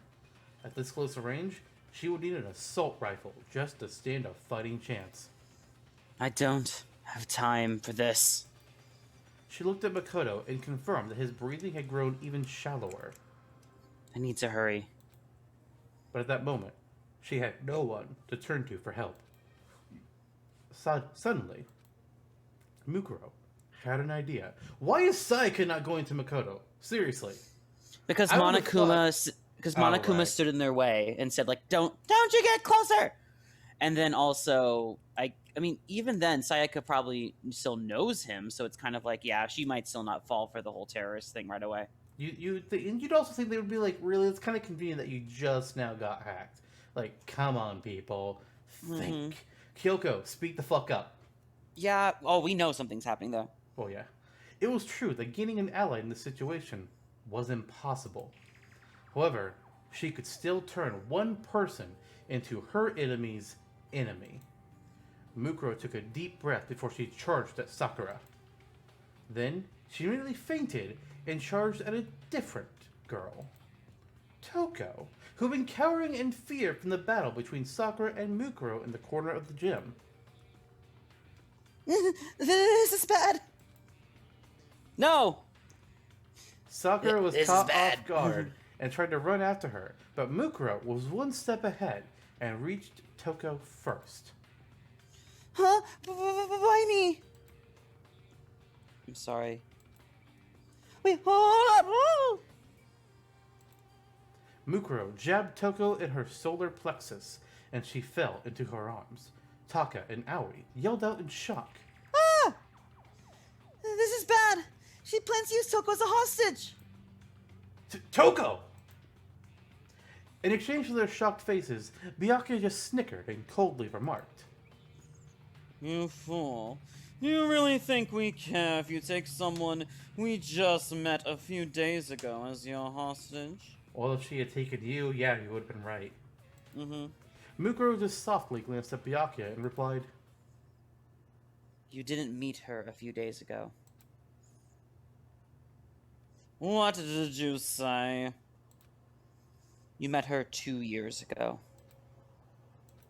Byakuya scowled. Mukuro ignored him and held her bloody arm in front of Toko's face. And then she yelled into her ears. Wake up, Genocide Jack! It seems so random and out of place. Why would Mukuro mention the name of a notorious serial killer right now? The students looked at each other with confusion when suddenly, Toko, who had been groaning in pain, suddenly kicked off of the floor of the gym with renewed vigor. This just got interesting. Yes! She leapt into the air much higher than any normal human should have been able to. While hovering several meters in midair, because she can do that, Toko twirled faster than a professional figure skater. This caused her skirt to flutter, revealing multiple pairs of sparkling scissors, and that's all we're going to discuss. Yes. Countless tally marks were scratched into her legs, like a kill count carved into a fighter jet. If not for this situation, Toko's glamorous jumps and spins would have been a sight to behold. A girl, formerly known as Toko Fukawa, cackled wildly, her red eyes sparkling as her absurdly long tongue flopped out of her mouth, like a red carpet at an event. Yep. Oh no, that's right. Yeah, it's me! You called for me and so I appear! I got a murder for IOU! I got a murder IOU for YOU! Yeah!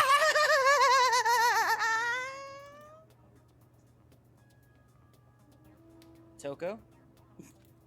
The situation had changed so drastically that even Saika, who was silent until now, spoke up. Hey, you flash in the pan! I'm pretty sure, right? Yeah, I think so. Don't treat genocide Jack like the depressing little four eyes! That dirty girl doesn't bathe herself at all, so I gotta put in 5 times the effort to rub myself down in the shower. So, that's an interesting little bit. That So is- Toko never. oh. So we can assume that Toko is never showers, and it's always just Jack that just wakes up and is like, "All right, listen, I've had enough. It's been 3 weeks. We're showering tonight. I'm waking you up myself." That's and she just awesome. takes control in the middle of the night. I love this idea now. I really like that so much. No, I can't do anymore. The smell's so bad that Toko herself passes out, and then Genocide Jack wakes up like, Oh, not God. a freaking again! My God! I swear to Toko! I'm Genocide Jack, not Ajax! Toko's sudden change in personality sent the student. God damn it! I just figured out the Ajax joke. Sent the students fucking cleaner solution, motherfucker. Yes. I was thinking the Greek warrior. That's a fair point, but were you thinking greater or lesser?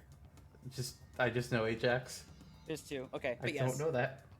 Anyways, Toko's sudden change in personality sent the students clamoring among themselves. And trying to find cleaning supplies. Hi! Hi. Leon Leon yelled. yelled. What the hell does that mean? Monokuma just shook his head. There's some things even I don't understand. Oh my God. The students continued to panic at the strange turn of events. You'd think that the supposed cop hacker bear would be like, "Oh my God, serial killer." That's a good point. The students continued to panic at the strange turn of events. Toko, now calling herself Genocide Jack, took out a set of scissors from under her skirt and snipped them with glee as she looked around the gym. Huh? Oh, that must have been someone different. Man, it's been a while since I got to stretch my legs. So, what were you guys gonna do here at the gym while I was snoozing away? Have an orgy? Thanks. Thank you, Jack. I understand. I totally understand. You guys need me to cut up your clothes so you can feel even naughtier? I'm on fire! God, I fucking love Genocide Jack. I honestly... What a character. That's why I freaked out a little bit, because I'm like...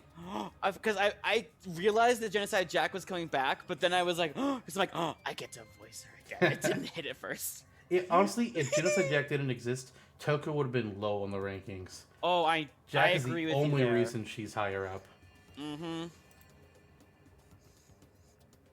Yeah, right! Why the hell would I do that for you, dumbasses? Maybe for the cute boys. Oh, there it is. My scissors are only meant for cutting the supple, tender flesh of adorable boys. Genocide Jack was causing a ruckus, but when she saw Makoto laying on the floor, she tilted her head once again. There's one right now! Huh? Big Mac, you're like totally about to die! What's the deal?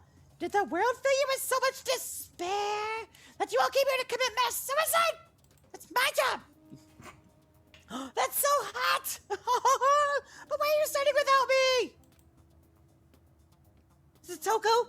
Get a hold of yourself. Cried Right, Aoi. Aoi. Whoops. I got too Just- excited. Yeah, a little bit, it's fine. Genocide Jack ignored Aoi and let her emotions run unchecked, jumping and dancing with excitement as she held her scissors. Ah, jeez! I wanted to stab Big Mac side myself! This spot's right here where the ribs are kind of showing already. Oh my god, you met me. You met my energy. He's not even screaming right now, though. What does this mean? Oh, well, maybe I could just get used to this feeling of alienation instead. I have no idea what's going on anymore, shouted Yasuhiro, the person that none of us really care for. This is all the aliens' fault! Yasuhiro buried his head into his arms, but no one was paying attention to him. The student's attention was entirely focused on Genocide Jack. Using that to her advantage, Mukuro began sneaking over to Makoto. As she cautiously picked him up, she confirmed that his body temperature was starting to decrease. Frozen potato. I can still make it there in time. Though she was carrying another person, Mukuro managed to soften the sounds of her footsteps as she ran for the gym's doors. By the time the students heard Mukuro open the door, it was already too late. She had managed to escape the gym with Makoto. However, not everyone was unaware of what Mukuro was doing. Monokuma saw her movements out of the corner of his eye, but chose not to tell the students. And one other person, Kyoko Kirigiri. There it is. She saw Mukuro carry Makoto away, but did not inform the others as she watched them leave in silence. As everyone wrestled with their own personal thoughts and speculations, Hope's Peak Academy began walking a path toward a completely different chaos. Yes. With Makoto on her back, Mukuro took several trophies from the gym entrance hall, and after passing through the door leading to the hallway, she jammed the trophies through the door handles. The stalker could easily destroy these makeshift locks. They should buy Mukuro a few extra seconds. Then, Mukuro started running to the nurse's office, the place she last spoke to Makoto. Everything necessary for performing first aid could be found there. Her little sister was her enemy. Her fellow Ultimate students were her enemy. Her only ally right now was Makoto, who was on the verge of death. Mukuro knew that even she wasn't her own ally right now. Amidst all this chaos, amidst her sister's betrayal, and nearly being killed, she believed. She believed she was the only one who truly understood her little sister. That's why she felt like she had to protect her. That's right. You didn't do anything wrong, Junko. That's a stretch. Oh boy. You just wanted to feel despair. That's all. Right. That's pretty wrong. Yeah, I have It's words very about wrong. that. This is not time to discuss it, but I wanted to bring it up a long time ago. Maybe another time. Okay. Because you love me. That's why you wanted to kill me. You were just trying to feel despair, right? I'm sorry. I'm sorry I failed to bring you despair. But at the same time, she wondered if she saves Makoto and betrays her sister by disrupting her plan, wouldn't that fill her with an even stronger despair? Wouldn't that make her happy? Whoa. But betray Junko. What should I do? Mukuro closed her eyes and listened to Makoto's weak breaths. What should I do, Makoto? Get me to the nurse's office. Why are you standing here in a monologue? That's a good question. On a battlefield where, well, actually, I think they're in the nurse's office by now, but on a battlefield where all of you need to do is kill and survive, Mukuro was invincible. She could suppress all her emotions and fully immerse herself in becoming a perfect killing machine. But on this twisted battlefield of daily high school life, she could no longer keep her emotions in check, especially around her little sister and a pair of scissors, apparently. Sorry, I still have them out for the Genocide Jack thing. I threw them to the side now. Mukuro, the ultimate soldier, was beginning to question being ultimate despair. The impulses of the normal high school girl inside her were starting to affect her state of mind. Even so, the poor girl continued to run through the dark hallways, clinging to this conflict within herself. She was now walking along a narrow, hair-thin path. A path between the hope of Makoto Naegi and the despair of Junko Enoshima. Why is despair not capitalized when hope is? Accurate enough. Meanwhile, everyone still in the gym was left in a state of complete confusion. Meanwhile, back at the ranch. And now time for something different. Toko was famous for being a prolific author. But even though she came across as unsociable and depressing, her mind-blowing transformation seemed to have just tossed all of that aside. I'm gonna go with my default Hina. Toko is Genocide Jack? Nope. Sayaka it's always Sayaka when you go Hina. Every time. It's damn it. Sayaka trembled with fear as Jack tilted her head and stuck out her long tongue.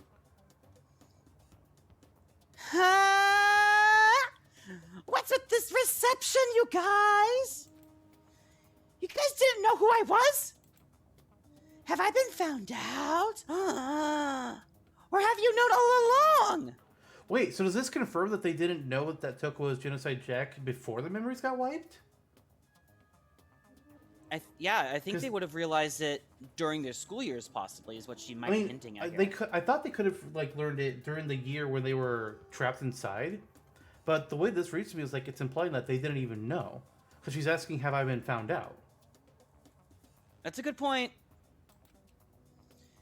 And why was the sullen samurai dressed like that? That outfit didn't look good on her at all. Huh. The sullen samurai was probably referring to Mukuro, which means Toko already knew Mukuro in advance. Confronted by that shocking truth, the students had no idea where to begin talking. So many things were clearly wrong by this point. But there were a few students, such as Byakuya and Kyoko, who opted to remain calm and observe the situation, one better than the other. All right, someone better spill it. Who gave Makoto an extra mouth to feed? What the fuck? I don't know. That's definitely genocide. For some reason, I thought it was gonna be Mondo or something. For some reason, it sounded like sounded like something he'd say. So this is, dang it, this is the worst one I did so far, I think. All right, someone better spill it. Who gave Makoto an extra mouth to feed? I don't care if you want to stab him or slice him. I just can't forgive whoever put that ugly asshole in Big Mac's side. Aw, she has a soft spot for Makoto. Toko, no, Genocide Jack, spun her scissors in her hands. As she spoke, her emotions and facial expressions constantly changed. This is now one of those prop plays where every time they say the special word, you have to play with the prop. Yes! Even without the threat of her scissors, she exuded an aura of danger that made her unapproachable. We're gonna do it. Yep. The flank steak of a young boy like macaroons is like a bluebird that pops out a golden egg. See, this is one of the best parts about Genocide Jack, just the nonsense. I love it. Oh my god. Oh my god, flank stick. Now I just have this image of her with like an outline of Makoto, but like outlined like it's like the one you'd see for the cow in a butcher place. Oh god. To, like, outline the parts.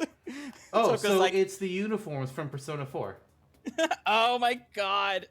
If you would have just let me handle it, I would have killed him so good that either Tao and my Tao would even be eager to die. What? Before my cutie's heart and soul have been stomped on by such a sloppy kill. That actually sounds pretty exciting too. But I decline. Toko, you're not making any sense. Screamed Owie. What in the world happened to you? Genocide Jack answered by pointing her scissors at Owie. What happened to me? I got bored, that's what. That sourpuss locked me up a few days ago. When she went unconscious, I thought I'd finally get to do my thing. But I woke up for all this. My cutie's soaked with blood and I've got no clue what's going on. It's so damn confusing, all I can do is laugh. So I'm gonna laugh. No one seemed to be able to get a straight answer out of Jack, so Hifumi made a timid remark. I've dealt with girls like this in my 2D dating games, but this doesn't even compare. It's like there's an SSS difficulty level to clear her. I can't believe you'd even think about her as someone worth clearing. Mumbled Leon with a hell of a burn. That's a good one. That's like a dual burn for both of them. True. It was clear that things were going nowhere. And as if she were responsible for everyone else's expectations, Sakura stepped forward. She might be in the throes of confusion. I should try to restrain her for now. Oh, great. As soon as she heard that, Genocide Jack stopped moving, stuck at her lizard-like tongue, and grinned wickedly. Oh, what's up? Are you really gonna fight me, Battle Ogre? Too bad my lovely scissors are only for cutting through adorable boys. Women should just stay home. I won't take my scissors with your filthy blood. Replied Sakura. It seems my words are useless on you. Sakura entered a fighter's stance, determined to restrain Jack, but Jack knew she couldn't win in a fair fight, and adopted a strange stance of her own. In a normal fight, Jack would obviously lose to the ogre, but if Jack focused just on dodging attacks, the outcome of the fight would be hard to foresee. Of course, Genocide Jack's physical abilities were only obvious to a few of the students in the first place. The two women exchanged hostile stares as the other students gulped nervously and watched. It's funny, because Sakura was just like, I had no idea there was somebody else here who could fight when talking about Mukuro, and now she's just like, fuck, another one? Shit, who else can fight? God, I'm slipping. What the hell? Except for one person. Yep. Kyoko was watching something else. Oh. She was watching Monokuma, who was in the corner of the gym, unmoving, as white noise emitted from his speakers. He had stopped moving the moment everyone's attention focused on Sakura and Toko. It's possible that Madarai's hacking had been disrupted, but an infinite number of other possibilities was also swirling around in Kyoko's head. Oh. She brushed back her hair with a gloved hand and continued to watch. Though she couldn't fully remember her talent, the actions she was taking right now were fueled by pure instinct. The strange situations that kept occurring in front of her were shaking her to her very core. Her mind worked diligently to scoop up countless amounts of information from her vast sea of memories. And as they were synchronizing with the synapses firing in her brain, Sakura and Toko kicked off the ground at the same time, an intense battle, an intense impact rang throughout the gym. Where is the Danganronpa fighting game, seriously? That'd be kind of wild, right? Somebody get Arc System Works on this. Mm-hmm. Thanks to the heated battle that was unfolding in the gymnasium, Mukuro Ikusaba was able to buy more time than she had imagined. As soon as she entered the nurse's office, she rummaged around for medical supplies and did what she could to stop the bleeding. Though still quite shallow, Makoto's breathing slowly stabilized. Mukuro let out a little sigh of relief. Is that the blood from Chapter 3? I think it might have to be just for doing it, but... Oh my god. QA. However, even though she was somehow able to stop the bleeding, she wasn't out of the woods yet. Miraculously enough, it seemed like none of Makoto's major arteries or organs were damaged. Was this perhaps thanks to his ultimate luck? Or maybe he wasn't actually all that lucky. After all, the only sort of medical treatment he could hope for was partial at best. Mukuro couldn't decide. If only I could do a blood transfusion. Hello? Oh, shit, I thought that was part of her line for a second. The nurse's office should have had several blood packs for transfusions. Mukuro suspected that Makoto's blood type might be written in his e-handbook, but as she reached over to search his pockets... I think that's Monokuma.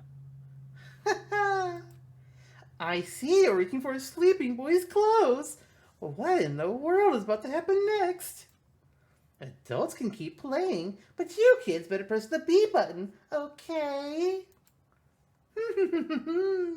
Oh my gosh.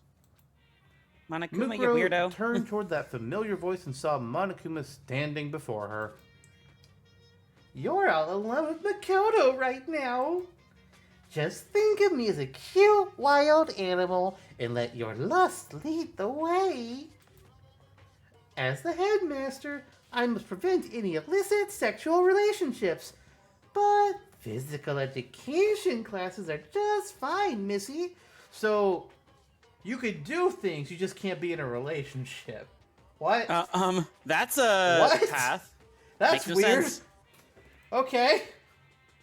Though he looked just like the one that was at the gym, it was clearly a different Monokuma, and you could tell by the placement of his mole. Multiple Monokumas had been placed throughout the entire academy, so it wasn't a stretch for him to suddenly appear out of nowhere. Regardless, the same person was controlling all of them. Mukuro had been wary of Monokuma attacking her while she was treating Makoto's wounds, but his appearance at this particular moment seemed to take her by surprise. Junko. Asked Mukuro cautiously. Monokuma tilted his head, along with his entire upper body, inquisitively. Junko? Who's that? Junko? I've never heard of that country before. No more jokes. Answer me, Junko. You were planning to kill me earlier, right? Junko this, Junko that. What's your problem? I'm telling you, I'm Monokuma. You must be a big disappointment you can't even remember something like that. You're not just a disappointment as a person, you're a disappointment as a sister, too. You're too skinny, and your brain is nothing but muscles, and your personality is just unbearable. I'm sorry. Said What? Mukuro. She didn't need to apologize, but hearing her little sister call her a disappointment yet again was enough to make the ultimate soldier recoil. Monokuma ignored her and her current situation, climbed on top of Makoto's barely breathing body, and began What? poking his cheeks, which was a very funny visual. I like it too. It's like, excuse me. So, what are you gonna do with Makoto now? I'm really interested in human mating habits, you know. What are you... Asked Mukuro before trailing off. Monokuma lowered his tone and began whispering into her ear. Makoto's a pretty nice guy, huh? He even sacrificed himself to save you. He's so generous that it's actually hopeless. He's not dead yet. Insisted Mukuro. Despite her firm tone, she couldn't hide the fear lingering in her voice. That's the most disappointing thing about you. You can't even say, I won't let him die. Oh, Oh, no, that is her. I won't let him die, Junko. Mukuro could barely get a word in as Monokuma erupted into poo-hoo-hoos and ah-ha-ha-ha-has, and continued to torment her. as if you could do that. Too bad. No regrets. See you tomorrow. Is this all because Makoto was the first person to smile at you? You, a disappointment, depressing, unladylike, inhuman killing machine. Despite denying that he was Junko, Monokuma began speaking at length about Mukuro's past. This contradiction was very much like Junko and her 27 different personalities, and Mukuro was so shaken that all she could do was watch the bear prattle on and on. Well, now the thing is, because you almost started doing the narration line as Monokuma, I like to imagine that this entire story is being told with Monokuma going over his shoulder like, This contradiction was very much like Junko. and then turns back and begins the story, like full fourth wall break. So Monokuma is on the QA team. That makes sense. And that would explain why so many things are wrong, because he knows they would cause despair for us. Yep. No! I think this is I think it's her. Yeah. Okay. Only the fit survive in this world. The only thing that kind-hearted people can do is die, you know. Is this Monokuma? Yep. Oh, this is Monokuma. Dang As it! We were both proof, wrong. You're gonna watch Makoto die really soon. He won't die. Mukuro's tone of voice had become irregular ever since she took off her Junko wig. Aside from her conversation with Makoto, everything she said as Junko was from a script that her sister had written. But now, there was no script for Mukuro to rely on anymore. Mukuro was treating Monokuma like she would treat her own sister. If the other students saw her acting so weak, they'd never believe she was the same person who fought Sakura in the gym. And not just that, if anyone from her mercenary past could see her now, her stark change in attitude might make them think she was someone else entirely. Oh god, it's not even the real Mukuro. What? There's a third sister! No! Your clone theory was right! There's a million Junkos. Wait. Monokuma continued to rail against Mukuro. Nope, he's gonna die. I know it's sad, but you just have to face the facts. Monokuma wriggled his limbs and danced around, then pointed right at Mukuro's face. Did he get off of Makoto yet? As he's dancing around? I'm just gonna say no, he hasn't. Because it's more amusing. Yeah. Because Makoto is going to die by your hands. Huh. Infighting among the terrorists. The big bad terrorist silences. Open quote. Oh. The big bad terrorist silences the weak-willed Makoto before he can leak any information. Doesn't that happen all the time? In the end, all the desperate things you said in the gym turned out to be lies you told just to escape. Mukuro frowned at Monokuma.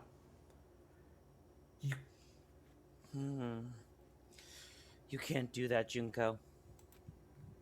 I won't let you do that. As she blurted out those words in a trembling voice, Mukuro was gripped with confusion about what she had just said. Am I defying Junko right now? Why? It was a strange feeling. To Mukuro, it was like she was standing on the ledge of a tall building and imagining what would happen if she jumped. A destructive feeling, akin to holding a friend's baby and wondering what would happen if you tripped and fell. That's why I don't ever hold babies, because I am literally terrified of that. Oh my gosh, right? Before she knew it, fear and anxiety had suddenly taken control of Mukuro's heart. As a member of Fenrir, in his ultimate despair, Mukuro had killed innumerable people. She had handled live grenades before. She had descended from the sky in a parachute as anti-aircraft weaponry fired all around her. Her heart never wavered on the battlefield, but now it felt like it could collapse at any second. Monokuma, however, was as stable as a tree and slightly tilted his head to the side. Huh? Weren't you listening to my story? I'm not the one who's going to kill Makoto. You are. What are you saying, Junko? Monokuma began giving a strange explanation to a very confused Mukuro. Do you know what the suspension bridge effect really means? It means when you push the person you love off a bridge, and they'll be yours for eternity. What? What? Okay. I haven't heard that at all. Life doesn't always follow what your textbooks say. It's sad, but that's what love is.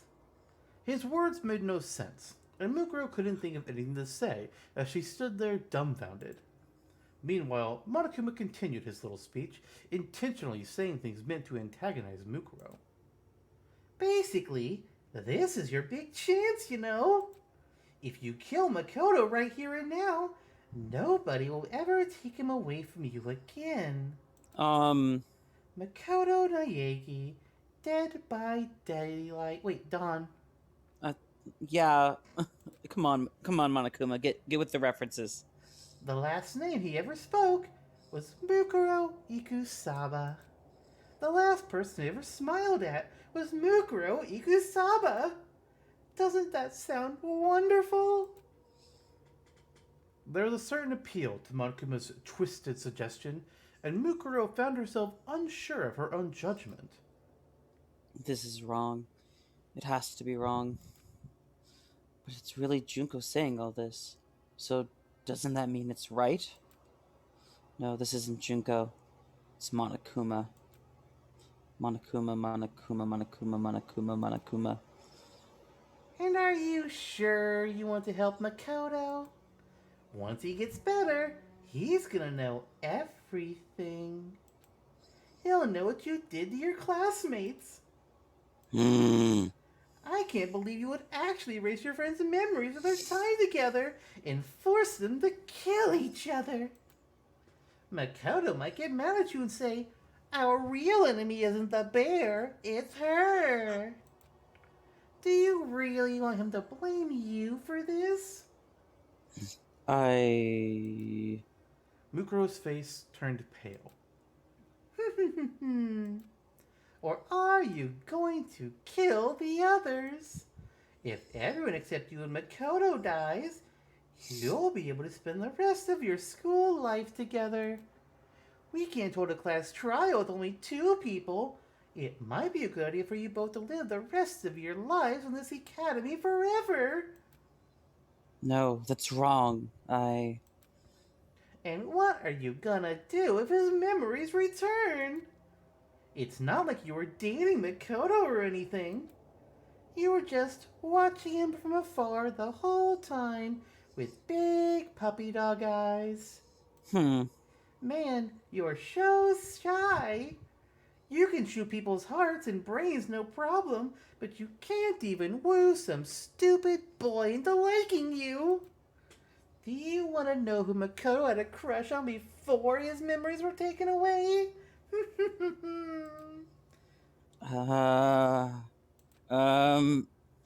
Mukuro trembled as Monokuma continued pressing the issue, gradually loosening the screws, keeping her heart secure. I like that metaphor. That's good. So, Mukuro chose to pretend she didn't hear anything at all. All emotion vanished from her face, and she looked silently for Makoto's e-handbook. If you're looking for his blood type, it's not written in the handbook. Mukuro's face turned pale. Within 5 seconds, her plan to ignore Monokuma had already failed. Good job. But since your headmaster's made up of 50% kindness, I'll tell you anyway. Makoto's blood type is B. As soon as she heard him say that, all the anxiety, horror, hostility, malice, and dread churning within Mukuro had completely vanished. Thank you, Junko. Why is there happy music? There should not be happy music right now. I don't like that. The heck? Mukuro's eyes sparkled without a hint of suspicion. So she turned her back to Monokuma without a hint of suspicion, and walked toward the refrigerator containing the blood packs. Fresh blood packs should have been prepared before the plan took effect. They'll last in cold storage for 21 days. They should still be good. Despite her emotionless face, Mukuro let herself feel a small amount of satisfaction as she took a blood pack from the refrigerator. As Monokuma watched her, his normally emotionless eyes twitched ever so slightly. If a third party could see his face right now, or even if the other students could see his face right now, they'd wonder, is Monokuma surprised? That's right. They had the same shocked look on their faces as if they were seeing Monokuma for the first time. At that moment, a whisper crept out of Monokuma's emotionless face. There should be a limit to how disappointing you can be. It was far quieter than a mosquito's wings. Even with her battle-hardened hearing, Mukuro couldn't hear what he said. Monokuma shook his head, and the voice returned to normal. It's not like I care that you, the ultimate despair, has hope in anything. It's not like I expected much from you to begin with, so this'll at least help me feel despair. But seriously, you disappoint me. Just so you know, despair and disappointment are completely different things, okay? They're as different as bears and pandas. What are you? I'm Monokuma. Oh, that's not what you meant. Mukuro's body started to shake as she turned back to look at Monokuma. Oh, I realized I said that line too. It should have been like, what are you? Like, paused in the middle. That's why I responded differently. He Good hadn't point. started Okay. talking any differently than usual. Junko hadn't turned off the voice modulator and started talking her real voice or anything. And yet, Mukuro was utterly terrified. She was terrified on instinct, not as a soldier. Half the reason she was terrified was because of her instincts as the ultimate despair. And the other half was because she was Junko's older sister. Even though Monokuma, her instincts were telling her that even through Monokuma, her instincts were telling her that Junko was annoyed with her. Junko, why are you annoyed? Because you fucked up the game, obviously. Is it because I betrayed you? Or is it because I didn't die like you wanted me to? Sulked Monokuma. I'm beyond annoyed. I'm really, really angry, and I'm really, really disappointed right now. I'm so pissed, I could take a rage nap right now. Monokuma's anger didn't seem any different from his usual anger toward the students, but Mukuro could instinctively sense another emotion mixed with it. Right now, she could feel that Junko was feeling hopeless disappointment. It's normal for someone who's disappointed to lose hope, but for ultimate despair, disappointment means something else entirely. To them, disappointment was tantamount to losing despair itself. Interesting. Mukuro was a member of Ultimate Despair. At her sister's behest, Mukuro had soiled her hands many times in order to fill the world with despair. Despite her pride toward being a member of Ultimate Despair, there was a clear difference between Mukuro and her sister. Junko Enoshima was despair incarnate. She was born in despair, letting it infect other people's hope so it could rot them from the inside out, twisting them into their own image. Flashbacks to the third Batman movie with Bane. I was born in darkness. Blah, blah, blah. Like, okay. Just take off the mask because you sound like nobody can understand you, dude. So, I'm about to age myself. You said third Batman movie. I thought you meant overall Batman movies. Yeah, I couldn't remember the name of it, so I'll just say the third, and then I'll mention Bane and make it clear. Isn't that one The Dark Knight Rises? Yes. Batman Begins, The Dark Knight Rises, I think. Yeah, I was just thinking of Batman. You said third Batman. I thought Batman Beyond. Okay, The what? first of all, Batman Beyond is a cartoon where Bruce Wayne is an old fuck and he has a new kid wearing the bat suit. Am I wrong? Yes, Hold on. you are. Give me a second. Holy shit. It is a TV. That is the TV show. What Yes, is it the one I'm thinking of? You're probably thinking of, I think it's Batman and Robin was the third old Batman movie. No, it was Batman with Joker. Yeah. The second Batman that had Penguin and Catwoman. Third one was the one with Batman Forever. Was Forever? I thought Forever was after Batman and Robin. Forever was the one with Two-Face and Riddler that introduced Batman and Robin. Oh, that's right. Okay, I was thinking because Robin was in it. That always bugged me because Batman Forever was the one that introduced Robin, but the one that was called Batman and Robin introduced Batgirl. Yeah, that's fair. Okay. Thank you for coming to my tangent. I take back my Beyond moment. But yes, I meant Batman Forever. I'm sorry. The one that did I one have Kissed by a Rose? It was one of them. Robin got kissed by Poison Ivy. That's the fourth one. Yes. And Moving Junko on. Enoshima is the equivalent to Bane in this scenario. Yes.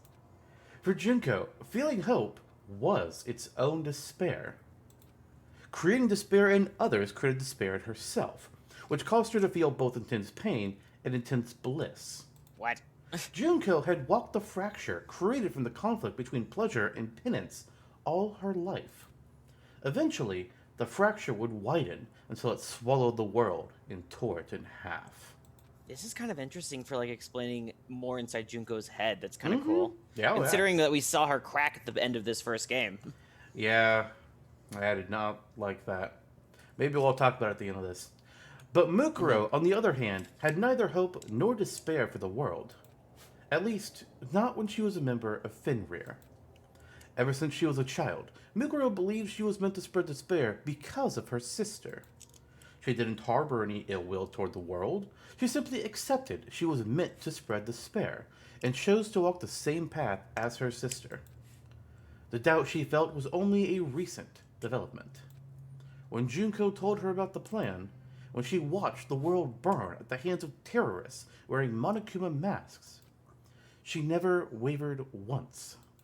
However, as soon as she heard about her sister's plan to make their classmates kill each other, Makoto included, a strange feeling began to stir within her.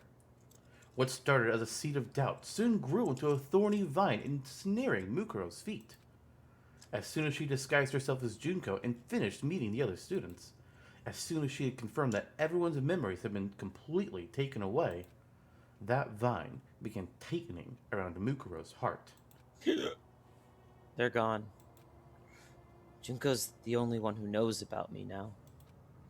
That's it. But that's no problem. It's just like old times. Things will never go back to how they used to be, but that's fine. This should be fine. She had relinquished the past 2 years she had spent with her friends so she could betray them and deliver death and despair onto them. Though her heart ached, Mukuro was beyond feeling guilt or remorse for her actions. But the question, why does my heart... Oh, I guess she can say that line. Why does my heart ache? Why does my heart ache like this? Still remained unanswered. Oops! It still remained unanswered. It really did. Perhaps that's why she spent so much time talking to Makoto when he was in the nurse's office. And when Makoto gave her that one particular answer, something changed inside her. In return, I promise that if I do decide to kill someone, it won't be you. The words Mukuro blurted out to Makoto weren't improvised to further her role as Junko. It was an honest sentiment from the bottom of her heart. She was even planning to ask Junko herself if Makoto could somehow be spared from her plan, which is kind of hard to make happen if somebody else decides to kill him. Over the past 2 years, Mukuro's interests have been slowly shifting away from her sister and toward the world itself. By extension, her interests also included Makoto, the first person to ever smile at her and make her feel connected to the world. He was like a sapling of pure honesty that had taken root in Mukuro's heart. But by the time she realized that, the tree had already rotted. As Mukuro struggled to understand the situation, Monokuma let out a sigh and said, I wonder, which part of you is the wolf anyway? You're just a dog that blindly follows Junko's orders. What does that tattoo on your hand even mean? Are you just a bitch who's pledged her loyalty to her owner? Toko called it. I bet Toko would say that. I'm positive. Monokuma continued to talk, as Mukuro stood in confusion. I was obviously lying when I said Makoto's blood type is B. Yeah, I think everybody called that. What? Cried Mukuro. You lied. Junko. Plot twist of the century. A normal person would have been suspicious. I never thought you'd actually believe me just now. I must have misplaced my eyes because I totally did not see that coming. Not even with my ability to predict the future. Hero. Oh, I was gonna go with Sayaka. Oh, that too. How shocking! Jeez. I'm about to start crying my eyes out like some sort of robot cat. Seriously. It's going to be okay, Junko. said Mukuro. I know our plan kind of fell apart, but I'm still on your side. What? Are you feeling all right? Because I'll do anything. Something Snap. snaps. It was my patience. No. Oh no, it was a sound. It wasn't a word. People weren't talking about it. Interesting. A harsh sound came from Monokuma's mouth. That sound was one of my circuits overloading. It's been so long since I felt this angry. Meet me on the roof of the school. I'll smash out all your baby teeth. Monokuma started shadowboxing in front of Mukuro, who remained frozen in place, clutching a blood pack in her hand. She still looked confused, and Monokuma threw up his arms in frustration. You're so disappointing, I can't even predict it anymore. Roar! A threatening roar burst from Monokuma's mouth as he leapt at Mukuro with his sharp claws extended. At that moment, her face became completely emotionless. It was not a conscious action. The defensive instincts she honed during her time with Fenrir temporarily suppressed her emotions as she countered Monokuma's attack. Mukuro grabbed a nearby IV stand and used it to parry Monokuma's claws. However, Monokuma's claws seemed to be made with a special alloy and easily sliced the bar in half diagonally. This is the Marvel crossover, as we reveal that Monokuma's claws are actually adamantium. Weapon X! But instead of following up his attack, Monokuma continued talking to Mukuro. I guess you're not much of a disappointment when it comes to fighting. In fact, if you were so pathetic that you died from that single attack, that would have been interesting in its own way. But right now, you're just incompetent at everything. I'm sorry. Said Mukuro. I couldn't help blocking your attack. But there's no way I can fight you, Junko. After all, I'm all you have. I'm the only one who understands you at all. Yet she was willing to kill you. This is some serious mindfucking that Junko did to Mukuro over the years. Mukuro's words were riddled with endless dismay. The contrast between her usual stoic self and the way she was acting now was so stark, people might assume she had multiple personalities. However, Monokuma just quietly stared at her. He was perfectly still, as if all his functions had powered down completely. But Mukuro continued to share her feelings. There's no way I can just leave you alone. And then, Monokuma broke his silence. But, at that moment, a monitor in the nurse's office lit up, displaying a girl's face. Junko Enoshima. At the same time, a voice completely unlike Monokuma's began to play from the speakers. So is this just from inside the nurse's office? I think so. I think so. Yeah, that'd be so weird if this was like, oh, because like the TVs in our game would go to everyone's. That's why I got confused. But I think it's safe to assume that they can power them on in just specific areas if they want to. Fair enough. Okay. Hey, Mukuro. Junko. It had been several days since Mukuro had heard her sister's real voice. Though her face remained emotionless, excitement sparkled in her eyes. However, that shine immediately dulled. I'm grateful to you, Mukuro. I mean it. Junko's voice emanating from the speakers sounded very gentle and kind. Junko? I'm really sorry. I said so many mean things to you. I even tried to kill you earlier. And I was about to make you do something horrible just now. Even though I know about your feelings towards Makoto. All the while, he's still bleeding out. He hasn't gotten that blood transfusion yet. This is just stall tactics to make him die in front of her. I don't. You don't have to force yourself. Even if you didn't notice, it's totally obvious that to anyone looking at you. You never cared about the class photos, but when Makoto said he was going to take one, you made sure you were facing the camera. Oh, wait. Give me a second. Okay. Hold on. I know you're thinking of the pictures at the end of the game, but Mukuro was in those pictures as normal Mukuro. She was. Yeah. But she's calling out the fact that the one that Makoto got, she's actually looking at the camera. All the other ones, she's doing stuff of looking to the side and not actually caring about anything. I just remembered that. I don't recall that, but that sounds plausible to me. Yeah. And then Junko Enoshima, the ultimate despair, flashed a smile, a pure, sweet smile.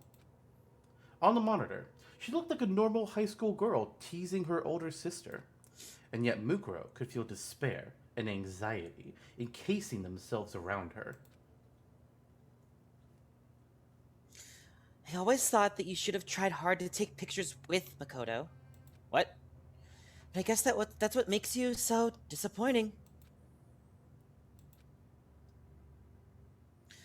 Still, even though you're disappointing and annoying, I still love you. Mukuro trembled upon hearing those words, because they were probably the first time she had ever heard them in her life. I love you. That's all she ever wanted to hear her sister say. Mukuro believed. No matter what Junko said, she believed she really loved her. She believed she was the only one who could truly understand the despair known as Junko Enoshima. She was naive. As soon as she heard Junko say, I love you. Mukuro realized she never completely understood her sister. It was only at this moment that Mukuro finally understood her sister's feelings. Junko's words right now were kind. Perhaps that kindness was completely honest. The words, I love you. might have been true as well. This is so weird. However, for Junko Enoshima, this was her way of saying goodbye. She was severing the ties between them, and it was painfully clear to Mukuro. And then, before she could even say anything, the girl on the monitor made a remark that cut Mukuro to the bone. I'm sure someday you'll make your dreams come true. Ultimate Despairs never talked to each other like this. A simple truth stabbed into Mukuro's heart. Junko had no further use for her. Her own sister was parting ways with her. Mukuro had dedicated over 10 years of her life to the cause of ultimate despair, and at this moment, it all counted for nothing. But those years no longer mattered to Mukuro. Her sister's rejection was more than enough to send her to the depths of despair. That's why Mukuro, even now, clung to a small sliver of hope. Meanwhile, Junko was still on the monitor. Yeah, right. Did you really think I'd say something that nice? You're so annoying. Can you just hurry up and disappear already? Mukuro hoped Junko would say something like that. She hoped she'd start verbally abusing her again or call her useless and incompetent. Mukuro was no masochist. Debate. But she preferred to be showered with bullets and contempt than endure this kind of emotional pain. But I love you, Mukuro. Bye-bye. the monitor went black, leaving Mukuro to process the horrible goodbye she just received. And as if on cue, Monokuma started moving again. I'm just going to assume it's Monokuma voice back to that. Isn't family love so nice? By the way, did you know that about half of all murder cases, the killer is a family member? Monokuma spoke in his usual tone of voice, but it was unclear if his words were getting through to Mukuro. Mukuro let the blood pack in her hand fall to the floor and tightened her grip on the iron bar she was still holding. I'm sorry. I'm sorry. Sorry. I'm sorry. I'm sorry. Junko, I'm so sorry. I'm sorry. She mumbled quietly, as if she were chanting a spell, and walked past the blood plaque on the floor to Makoto's bedside, with the iron bar in her hands. Oh, I'll do it properly. I'll make sure I do it. So... Oh, said Monokuma, perking up. What did you almost say? I think I was mixing Makoto in there. Makakuma. Yeah, pretty much. What are you gonna properly do to Makoto with that big, thick rod you got there? Uh-huh. Are you gonna do him? Or are you gonna do him in? Either way, I'm starting to feel some heart-throbbing excitement. Mukuro looked like she had been completely broken. Monokuma walked closer to her with eager anticipation. Suddenly, Monokuma's body silently floated into the air. Okay. Oh, great. Huh? With no expression on his face, Monokuma tried to see what had just happened to him. And in the blink of an eye, an iron bar ripped through his body. Yes! Fun. The tip of the bar, which had been cut diagonally earlier into a sharp point, went straight through Monokuma and stabbed into a surveillance camera. The lens was completely destroyed, and the camera shot out sparks as it broke down. The iron bar was still stabbed into the surveillance camera as Monokuma dangled from the other end. He opened his mouth as if to say something, but only static came out. A few seconds later, his functions came to a complete stop. Without making a sound at all, Mukuro had kicked Monokuma into the air. As soon as Monokuma's power source and his bomb circuit had perfectly aligned with the surveillance camera in the nurse's office. God damn. Damn. Mukuro plunged the iron bar into all three of them. Ultimate soldier. Yeah. No normal human has the skill to utilize such a technique. Not even an ultimate. All the hesitation within Mukuro had vanished. Her eyes sparkled like a panther stalking its prey at night. A tense aura surrounded Mukuro, even more so than when she fought Sakura earlier. Ignoring Monokuma's lifeless form, she looked at Monokuma as he breathed softly and remembered her sister's parting words. So this is despair. She mumbled to herself. I'm so sorry, Junko. Never really understood what despair was. She spoke without emotion, like a machine. But it's going to be all right now. I finally understand. Hidden within her, passions began to stir. The soap opera? Oh, God. That's a show I haven't thought about in years. I just thought of it. I'm like, I think that's one. I'll just go with it. My grandma watched that. Mine was Stowe. Make sure I make you happy, Junko. I'll make sure I fill you with despair. I'll save Makoto. I'll make sure the others don't die. I'll let them escape from this place. I'll deal with the people on the outside, too. You invested so much time and killed so many people for the sake of this plan. And I'll destroy every last remnant of it for you. This was not an act of vengeance toward the sister who had abandoned her. This was an act of mercy. Stuck between the ultimate despair and the hope she gained from Makoto, Mukuro was being refined into something that was unlike despair or hope. And she had no way of knowing where her path would lead. Alright, so she's Riku. Gotcha. Oh my gosh. Not taking the path of light or darkness. Accurate. Over 10 minutes had passed, as Makoto was still bleeding out. I feel like... My God. I feel like she stopped the bleeding but couldn't do the transfusion part. So he's not losing blood anymore? That I think. But he's still dying. He's definitely still dying. You're right about that. The sound of the students leaving the gym and making their way to the nurse's office rang throughout the hall. Genocide Jack had continued to dodge Sakura's attacks with her tricky movements. But when Byakuya blurted out, "Enough already, you irritating pervert!" Genocide Jack stopped in her tracks. Oh, my.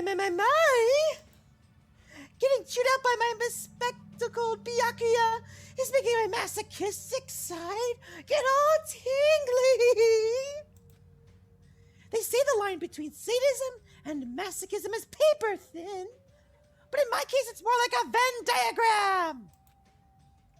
Words cannot express these hot waves of passion, squirming from the top of my head to the tips of my toes. As she rambled incoherently about Byakuya, the other students tied her up with a microphone cable from the gym and locked her in the room. Really? Well, her room, actually, but yeah. Well, yeah, well, honestly, they got her? Well, she was distracted. That's a fair point. Honestly, I was expecting while in the middle of her little words there, whatever you want to call that Sakura would be like, she's distracted. I rammed my shoulder into her face. Because they were still fighting before Byakuya distracted her. So that's what I thought was going to happen. Byakuya rolled for deception and Sakura for physical, and it totally worked. Oh, yeah. Mm-hmm. Half the students stayed behind to keep an eye on her, while the rest left to search the grounds of the school. As soon as the door to the nurse's office opened, Kyoko saw a non-functioning Monokuma with a hole in its chest and the remains of a surveillance camera. It wasn't just in the nurse's office, though. On their way there, the students had seen several destroyed surveillance cameras and scattered Monokuma bodies, which is strange. She's going on a killing spree. Okay, Mukuro. This was a clear violation of school regulations. But if Mukuro was alive with Monokuma, those regulations wouldn't apply to her anymore. The Monokuma inside the gym was no longer moving, and the students had lost contact with the hacker, Beshiki Madurai. So the students assumed that Madurai had taken control of a different Monokuma and went after Mukuro on his own. With that in mind, Kyoko turned and looked inside the nurse's office once again. It was unusually quiet. The beds were empty, but Kyoko could see from the bloodstains that someone had been resting there recently. What? That's weird. It's very weird. Looks like they're already gone. Okay, so this is after Mukuro got out of the nurse's office. That's why all the other things are destroyed. Yeah. So she's already moved Makoto somewhere else. Sounds like it, yeah. Where? That was Mondo. Oh, dang it! Again. Looks like they're already gone. Mondo remarked, but as he was about to leave, Kyoko spoke up behind him. I'm going to stay here with Chihiro and search for clues. Huh? Asked Chihiro, her timid eyes widening. Clues? Kyoko continued to speak in a calm tone of voice. Yes, there may be some clues in these Monokuma remains. I figured you would be the best candidate for investigating machinery. Sakura spoke up. But isn't that dangerous? Since Sakura could clearly hold her own in a fight with Mukuro, she had joined the other students in searching the school grounds. I figured she'd be the one making sure Jack doesn't leave, but okay. Oh, I guess. Because they don't know what else could happen, because technically Mukuro could be anywhere, too. Yeah, that's fair. That's a tough one. Kyoko shook her head and replied, I'm sorry to say this, but if things get out of hand, Chihiro and I will just be in your way. I think it's better if we search for clues here instead of doing nothing. Besides, we may be able to use Monokuma's parts to detect any radio broadcasts from the outside world. You certainly have a point. Understood. We'll be exploring and exploiting this floor for a while. Please shout for us if anything happens. Sakura left the nurse's office. How did she destroy Monokuma like this? Because Mondo should still be here. Nope. As Chihiro cautiously stood over Monokuma's remains, Kyoko started searching through the room. Ah. She zeroed in on one of the beds and began studying it intensely. A moment later, Kyoko was satisfied with what she found and let out a small sigh before she spoke. Chihiro, let me apologize to you in advance. Huh? No.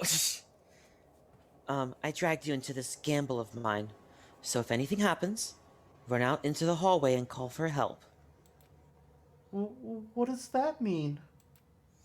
But instead of answering Chihiro's question, Kyoko started talking to one of the empty beds. Ah ha ha ha. Let me say this first. I'm prepared to hear your story. No matter how ridiculous it may sound, I promise to decide if it's a lie or a truth. I promise not to decide if it's a lie or the truth until after I've listened to it in its entirety. Chihiro looked confused. She did not understand what Kyoko meant at all. The ultimate something lowered her eyes and turned to the ultimate programmer to make a request. Chihiro, does your laptop have a voice recording function? And do you also have a microphone? And also, how did you get the laptop that didn't open up until the second floor was open? Yeah, there's a major plot hole there. Like, you can do the whole, oh yeah, Monokuma opened up the nurse's office for us thing. But this is a plot hole. Yeah, is it going to call out like Mukuro was completely chasing Monokuma and like crashed through the locked doors too, since she's already not carrying? Way. Okay. Nah, there's a fuck up right there. Huh? Oh, yeah. I want you to use that to record everything we're about to hear. But there's no one here. As Chihiro wondered to herself, she began connecting Monokuma's parts to her laptop and turned on the record function. I'm sure we'll pick up every sound in this room now, said Chihiro nervously. Satisfied, Kyoko nodded and once again started talking to the empty bed. So what were you going to do if I told everyone that I'd found Makoto? When she heard Kyoko say that, Chihiro looked back at her and was surprised by what she saw. At that moment, the ultimate programmer was kneeling on the floor next to Monokuma's remains. From that position, she was able to see it. Of all the beds in the nurse's office, there was one bed in particular that couldn't be seen from the entrance. Underneath that table lay a limp Makoto. A blood pack was hidden next to the bed and slowly provided Makoto with a transfusion. The contents of the blood pack were clear. Rather than blood, it appeared to be some kind of saline solution used in emergency hydration. Though it wouldn't be as effective as an actual blood transfusion, it was enough to keep him from going into shock. Though that was the extent of Chihiro's medical knowledge. Which is still pretty decent. Yeah, honestly, yeah. She was already surprised that Makoto had been in the nurse's office this whole time. Not only that, but Kyoko wasn't talking to the bed that Makoto was under, which sent chills throughout Chihiro's body. However, there was nobody under the bed that Kyoko was facing. But the moment Chihiro noticed that, a voice rang out from underneath it. As soon as everyone's attention was focused on Makoto, I was planning to take advantage of that opportunity to take someone hostage. As Chihiro cautiously lowered her head until it was nearly touching the floor, she was able to make out who was talking. Surprisingly, the person hiding there was clinging to the frame of the bed, like a ninja clinging to the ceiling. Presumably, if someone had glanced under the bed quickly, they wouldn't have noticed anybody was there. Though Chihiro had no idea how long the person was able to hide under the bed for so long. She could at least understand that their strength was beyond normal human levels. There was no question that the person hiding under the bed was Mukuro Ikusaba. But you pretended not to notice. Why? Mukuro's voice was cold as ice, but Kyoko didn't even flinch as she responded. Because I wanted to hear your side of the story. I knew you were hiding under that bed. Compared to the others, the frame was slightly more pronounced. Chihiro tried comparing the beds to see if this was true, but she couldn't tell the difference at all. Kyoko OP. Only Kyoko's natural observation skills would let her see something like that. Mukuro seemed to come to a similar conclusion and appeared from under the bed without making a sound. Her face was stoic and cold. Compared to the bomb inside Monokuma, Chihiro thought she was even more terrified. However, Mukuro ignored Chihiro and shifted her gaze at Kyoko. She leaned against a wall and let her arms fall to her sides as she threw out another question. Why do you want to hear what I have to say? Kyoko thought about this simple question for a while, as if she was searching within her own heart for the answer. If I have to provide an answer, It's because I wish to remain neutral. Kyoko quietly looked down. I'm currently missing most of my memories. I don't know who I am or what talent I had to be accepted into this school. She could hear Chihiro gasp behind her, but Kyoko didn't mind and continued. But even so, I believe I should listen to what you have to say. Regardless of whether you're good or evil, I must hear all the facts in order to know the truth. Good and evil don't matter. I'll come to a conclusion based on what I see and hear. I think that's the methodology that's been instilled into me. And you can't figure out what you are based on that? Come on now. Mm-hmm. Like, it was pretty obvious early on what she was. But she can't Maybe. see. We kept thinking that one. Like, didn't we consider lawyer at one point too or something? I was, maybe, but I was pretty hardcore that she had to be a detective or something detective adjacent. Mm-hmm. Makes sense. I see. Completely forgot you were like that, Kyoko. But before I listen to what you have to say, I'd like to ask you one question first. What is it?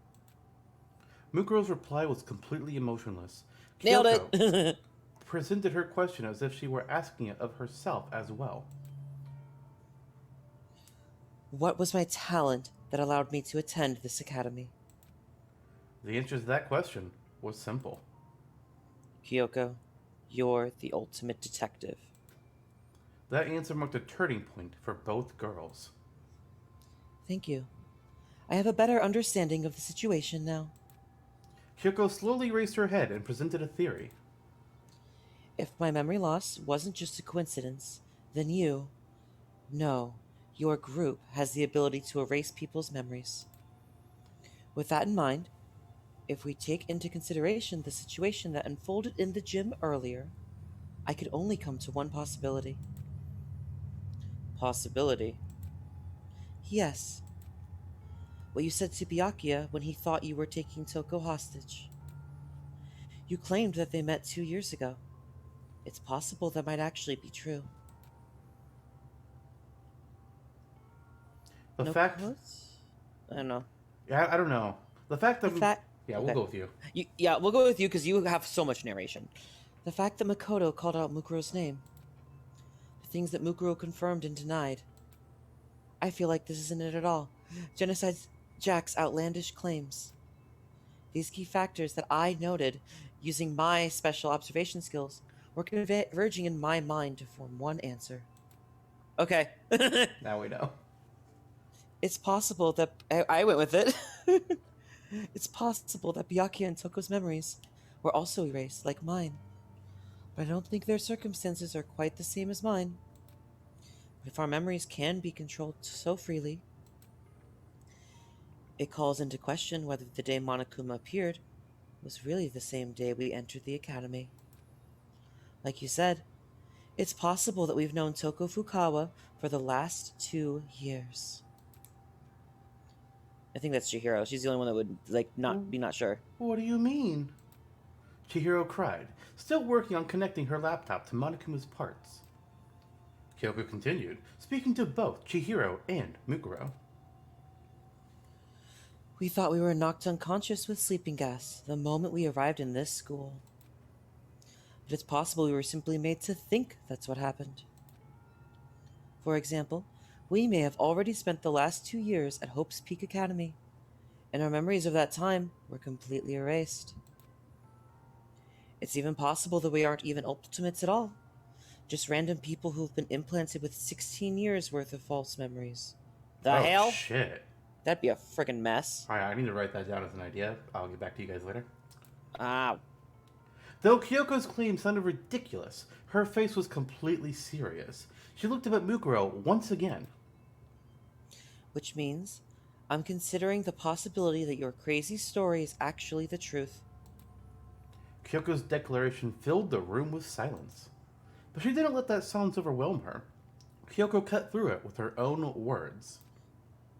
Without evidence, all I can do is make hypotheses. That's why I want you to hear what you That's why I want to hear what you have to say, Mukuro. I have no intention of blindly believing what you're going to say, or what that self-proclaimed hacker who took over Monokuma said. She paused and lowered her eyes again, then declared with powerful determination. Even so, I intend to come to a conclusion as fairly and objectively as I can. But I can only do that if you trust me and tell me the truth. Kyoko's conviction was clear from her voice. Mukuro's eyes narrowed slightly, and a tapestry of emotions flashed across her face as she looked toward Kyoko. But when she opened her mouth, her expression and voice were completely devoid of emotion. That's right. I completely forgot you were like that. Mukuro repeated this to herself softly, then faced Kyoko and declared, That must be why Junko took care to erase more of your memories compared to the others.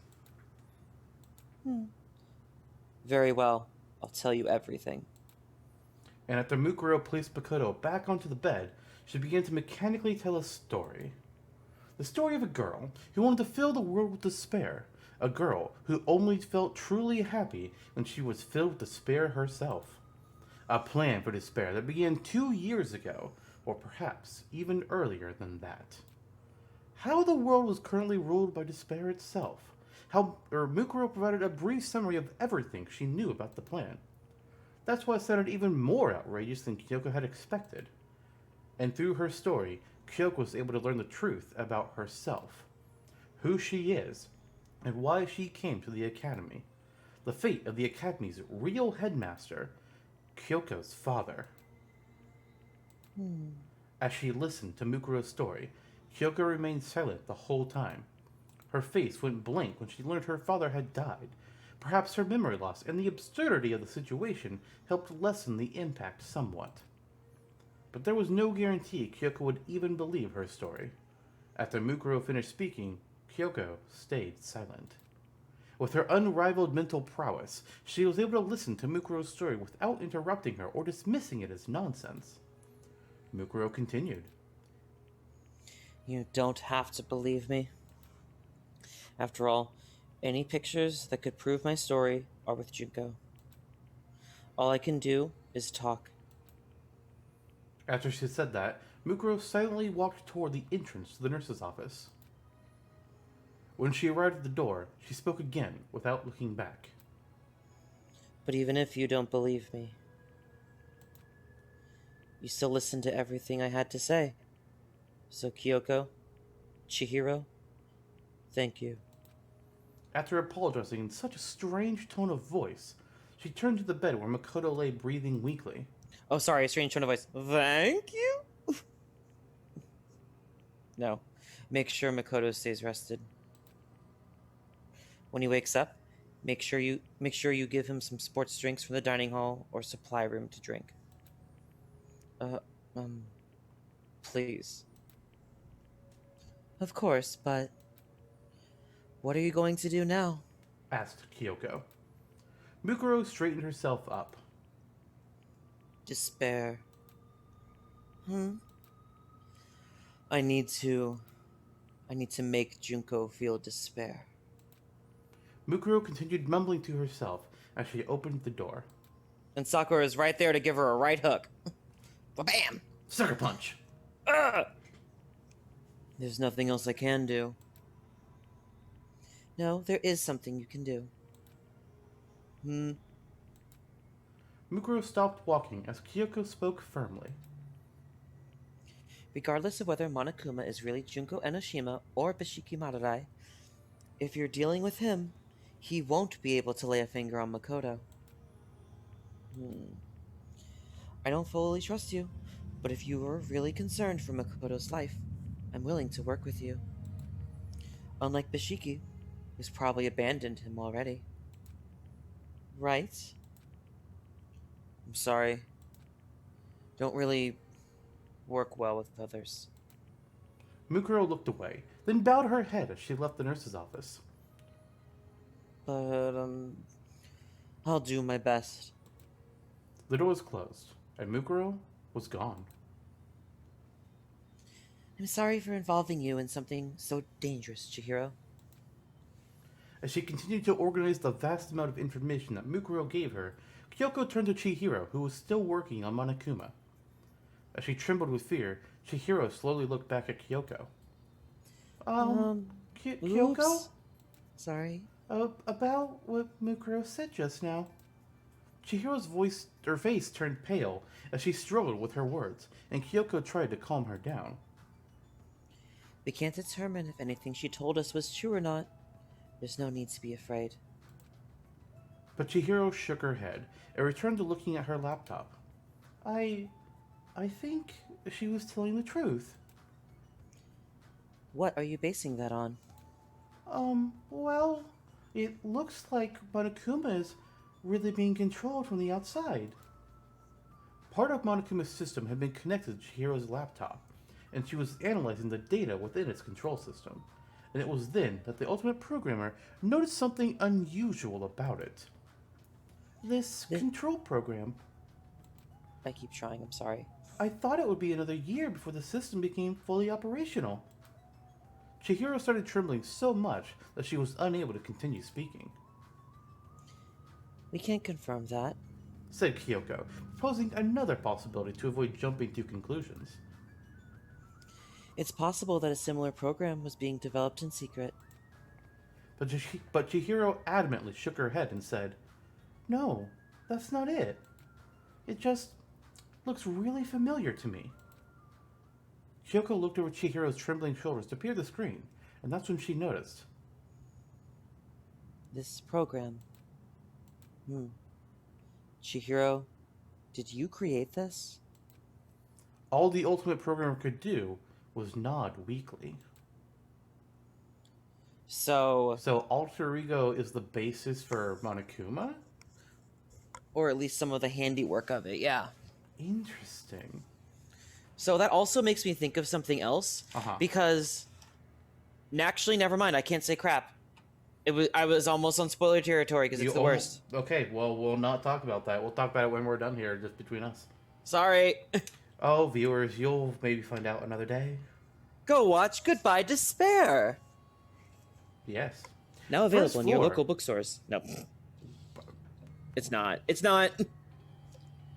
But what if? First floor, main hall. Mukuro continued moving forward and was fortunate enough to not encounter Sakura or Mondo. With no interference from anyone, she made her way to a hall as large as the gym and stood before the sealed main entrance. Suddenly, Monokuma popped out from the shadows to block her path. Within this hall that resembled a nuclear bomb shelter, replete with all manner of heavy weaponry, Monokuma's silhouette was conspicuously out of place here. His laughter rang throughout the room as he wiggled his body from side to side. "What were you doing at the nurse's office? Did you eliminate your rival for Makoto's affections? Or did you help play matchmaker instead? Either way, don't you think it's kind of adorable to put Makoto and Kyoko in this kind of situation together?" So, Go ahead. If this were a suspense film, those two would be the last couple standing. So all things considered, this is early in the game, and then knowing everything that happened the past couple of years, which would definitely still have Makoto and Sayaka being pretty dang close, right? Most likely, but knowing him and how he goes through this game, he was probably close with a lot of people. That's true. So maybe she's just like, you're matchmaking in general. Okay. Or maybe there were 3 ladies who were all liked. Sayaka, Makoto, you and play a Kyoko. potato. I'm gonna make that my Twitter handle. Play a potato. I wouldn't. I won't. But if this was a horror film, they'd just die anyway. The killer was alive all along. Splat goes the blood, plop goes the meat. I'm a huge fan of endings where the characters think they're gonna live, but then they're really headed to a final destination. Oh my god. Box only, Oh. no items. Wait, Oh. what the hell is a tenation? What does that even mean? It's because you messed up the word of that frickin' franchise, Monokuma. Shut it. Copyright. Mm-hmm. Despite Death's gonna come after Monokuma's you now. angry complaints, Mukuro remained unperturbed. She continued to stare icy daggers at Monokuma, as if she was waiting for him to finish speaking. Well, anyway, I'm just so sad right now. A regulation-breaking delinquent is disrupting the harmony of this peaceful academy. I can't even keep one of my students from running wild. Time to say goodbye to your incompetent headmaster. I'm gonna use Monokuma Evolution to become a big Magnum Headmaster and mold you into a decent student. As soon as he said that, Monokuma extended his claws and waddled toward Mukuro. I can visualize it. So, if I'm gonna mold you, then I gotta kill you first. Right as he finished speaking, Monokuma suddenly charged at Mukuro like a spiked volleyball, because this has totally worked in the past. But Mukuro was faster and dodged Monokuma's attack. She jumped back, keeping her distance from Monokuma just in case his claws could extend even longer. Just then, a shadowy figure appeared next to her. Mukuro twisted her body to its limits and just narrowly evaded the figure's attack. When she landed on the floor, she immediately saw another one. No. So what does the immortal killer want anyway? Are you gonna tell the others the truth and escape with them? Even though you know what the outside world is like right now. Two Monokumas were speaking to Mukuro in unison. Honestly, I don't mind if you do that. I can just imagine the look on everyone's face when they discover the truth. It fills me with such heart-throbbing excitement. The two Monokumas continued to speak in stereo sound. You said you'd destroy my plans, but there's no happy ending waiting for you, no matter which route you take. And you only have yourself to blame for that. Don't tell me you thought they'd be grateful to you. Even if you guys escape here, do you think they'll still forgive you when they get a whiff of that nasty air outside? Some of them might prefer to stay in the school, and some of them might resent you for being kind and showing them the truth. But then again, this is all your fault anyway, so it doesn't really matter what they think of you. Monokuma made a little mistake. Despite facing down two Monokumas, Mukuro's expression didn't waver. She understood that controlling two Monokumas simultaneously was a piece of cake for Junko. Mukuro drew an arm-length metal bar from seemingly nowhere and readied herself. It was the remains of the IV stand for the nurse's office, sharpened into a pointed weapon. With her weapon in hand, Mukuro responded in a cold, mechanical tone. That's fine. I'm already used to that. None of the fear she felt when Monokuma suggested that Makoto would blame her appeared on her face. Her path was clear to her now, and she calmly issued her demand to Monokuma. Junko, open the gates.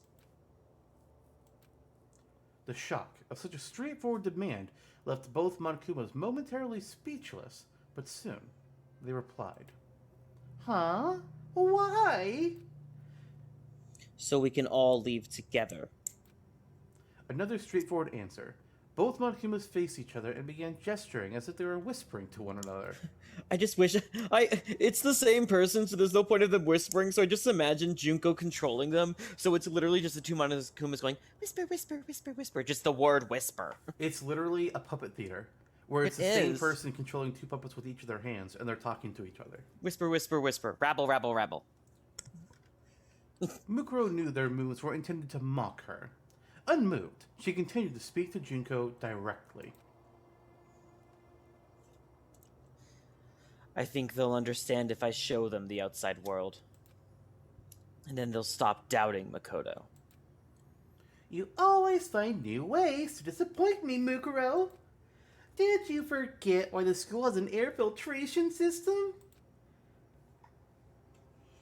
It's true that the air outside is polluted, but I don't think it'll kill us immediately. Besides, it's better than being trapped in the school and forced to kill each other. How can you be sure the others will go along with you? You know what I mean, right? Before the former headmaster got turned into space dust, he interviewed the others. They all agreed that they wanted to stay in the school. That was before the memories had even been erased. Do you really want to betray their wishes? Mukuro blinked and slowly stepped forward. I don't really care about their feelings. Huh? You're all I need, Junko. So don't worry. I'm always watching out for you. I'm going to make sure you feel despair, and I'm going to make Makoto and the others happy. If you want to revel in your own despair that badly, then I'll trust the hope Makoto gave me and take my chances with them instead of you. Mukuro's brief but powerful words caused the Monokumas to turn and talk to each other again. You know, thinking about this, this is sort of, in theory, this is a win-win for Junko. If they decide to go outside and go out there, then Junko's whole plot with them fails, so shouldn't that be despairing to her? And by that same token, if they do see the outside and they're just like, yeah, nah, fuck that, or they kill Mukuro right there, and then they decide to stay, wouldn't that make Junko feel despair? Because, one, she got to see her sister die, but not the way she wanted it to. And she gets to continue watch them all feel despair because they just saw the outside world and now they're feeling all kinds of fucked up. True, it'll probably be fucked up, but the big difference is knowing that inside's all they have, they'll probably rally better and repopulate. Whereas what drove the first game so much is that they thought that they needed to escape, and with that out of the way, knowing this is the only option, I think her despair would end up being even more despairful for her. It's like, we have to live together now, and we're not going to kill each other. Plus, in the first game, they went through the remaining 6 went through all that hardship together, so of course they're going to be more closely connected. At a certain point, you don't want to kill any more people. Right. Totally. Oh my, this doesn't look good at all, Monokuma A. This child doesn't realize her own hypocrisy. She's so disappointing that she's starting to reach critical mass, right, Monokuma B? The two Monokumas looked at Mukuro, who seemed ready to destroy them, and said, "What do you think, Monokuma C?"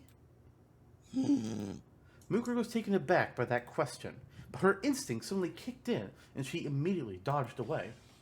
At that moment, a third Monokuma, claws extended, passed by where her head had been previously. This new Monokuma unit landed with several spins and faced Mukuro, who had clung to the remains of a surveillance camera still attached to the ceiling. "I agree with you both, A and B." The three Monokumas lined themselves up.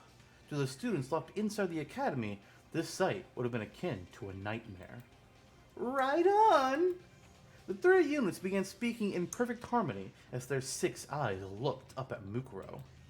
Suddenly, they each jumped away in 3 separate directions and kicked off one of the walls. The path of each unit's triangular attack was all converged on a single point, Mukuro, who was still clinging to the ceiling. She was surrounded by razor-sharp claws coming at her from different directions. But this situation wasn't even a nightmare to Mukuro. Compared to the time she fended off 3 assassins who had invaded her camp one night back when she was still a member of Fenrir, this was nothing. This thought crossed Mukuro's mind as she dangled from the ceiling with one hand and thrashed her limbs around like a tornado. Intercepted by this move, the Monokumas fell to the floor with a loud crash. Mukuro landed on the ground and chased after each one of them, brandishing her metal bar.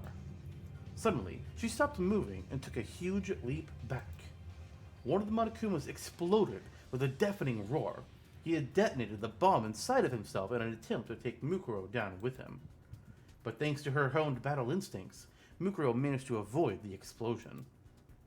She looked toward the hallway, expecting the explosion to have attracted the attention of Sakura and the others. But she didn't hear any footsteps approaching. Monokuma's voice rang from within the dense smoke. "Oh, you don't have to worry. I already told the other students to assemble in the cafeteria. They were eager to follow my orders after I told them I'd disarmed the poison gas and a special police unit was coming to get them. I'm pretty sure Kyoko and the others are all in the cafeteria by now. I'm sure Makoto is with them too. I doubt Sakura will get too rough with him, but I'm sure Byakuya will torture Makoto once he wakes up. I can just imagine him rubbing salt or pouring soy sauce into his open wounds. Man, I'm getting all hot and bothered right now. As she listened to Monokuma's overlapping voices, Mukuro tilted her head slightly and asked, I'm pretty sure they're going to find out that you lied about that special police unit. Are you really okay with that? No worries. Once I've dealt with you, I don't care at all if they find out I was lying. It's a good point. You still don't get it. You're such a disappointment. It suddenly dawned on Mukuro. Not the reason why Monokuma didn't care if the students found out he lied, but rather that the voices of the Monokumas in the smoke were gradually increasing in number. Oh, with all the different quotes. Oh. Yep. Wait, when they were two talking, there were two quotes. I thought that yeah, was I saw cool. that. Oh, God. So That's many not good. now. As the smoke started to clear, the shadows of 3 Monokumas appeared. The one that exploded couldn't have revived, so a new one must have come to take its place. But there's no way Mukuro only heard 3 Monokumas talking just now. As if to prove her hearing had been accurate, the Monokumas suddenly made their move. The 3 Monokumas bent over and began twirling their upper bodies. That's a visual. From behind them, new Monokumas emerged like after images brought to life. This second row of Monokumas mimicked the earlier ones with only 1 frame of delay, revealing even more Monokumas behind them. Eventually, Mukuro realized that there were 3 rows containing 10 Monokumas each. Did you know this is called a circle dance? Monokuma's 30 voices spoke in perfect harmony, as they divulged information that had nothing to do with the current situation. Mukuro already knew that multiple Monokumas were positioned throughout the academy, but only Junko knew how many Monokumas actually existed. Mukuro had no way of knowing if these 30 Monokumas were part of a larger contingent. The flock of 2-toned teddy bears continued to twirl around. Mukuro felt like she was being bombarded with hypnotic images. But faced with this abnormal sight, the ultimate soldier remained calm and maintained her focus. She was nothing like the girl who had panicked earlier in the gym when Makoto was impaled. As she stood before 30 emissaries of despair, she slowed her breathing and allowed her heart rate to accelerate. It was instinct, not fear or panic, that sent her blood racing throughout her body, speeding up the reaction time of her cells. As her senses sharpened, the Monokumas began speaking to her again. Don't worry, I'll make sure Makoto doesn't die. As long as everyone lives, I can reset their memories as many times as I want. Gasp! That's right. All your effort and hope, dreams, and determination are going right in the garbage heap. The Monokumas took turns speaking in groups of 10, as if the mastermind controlling the Monokumas wanted to show off her ability to manipulate them. However, the ultimate soldier knew what the true purpose behind all this was. She strained her ears to their limit and noticed a certain sound hidden among the Monokuma's voices. Mukuro's face remained perfectly still as she kicked off the floor. The moment she moved to the side, a roaring sound shook the entrance hall. The ceiling-mounted turrets in front of the gate started raining bullets down on Mukuro. The Monokumas were just the mastermind's decoy while she tried to blow her away. As if further trapping her, the Monokumas charged at Mukuro through the storm of bullets.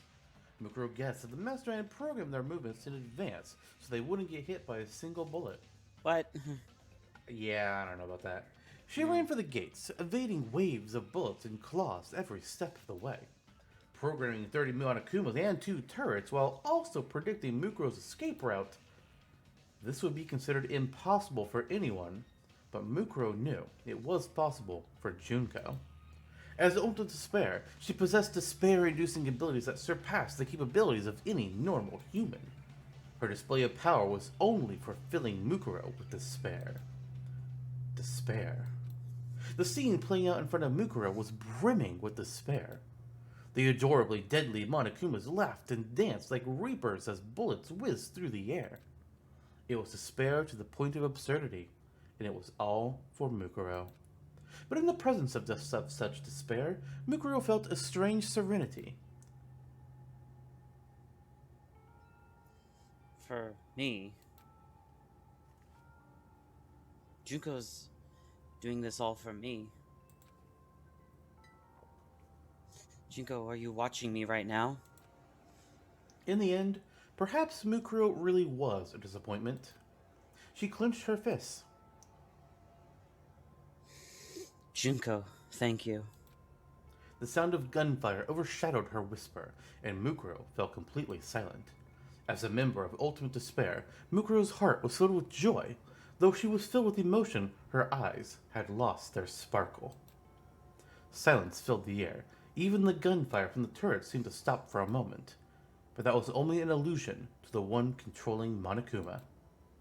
Something strong enough to silence the gunfire and avoid being picked up by the sensors spread through the school, with Mukuro at the center. I'll make sure I do this right. With that final thought, she closed her mouth and turned off her emotions. So when she has her inner monologues, her mouth is just hanging open? Yes. Yes.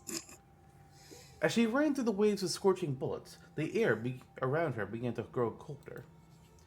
As this coolness spread into her heart, it began to beat in a mechanical fashion. Several seconds later, Mukuro's body and mind melded together and became one with her surroundings. Her temperature now dominated the battlefield. Despair, bullets, and Monokumas filled the area.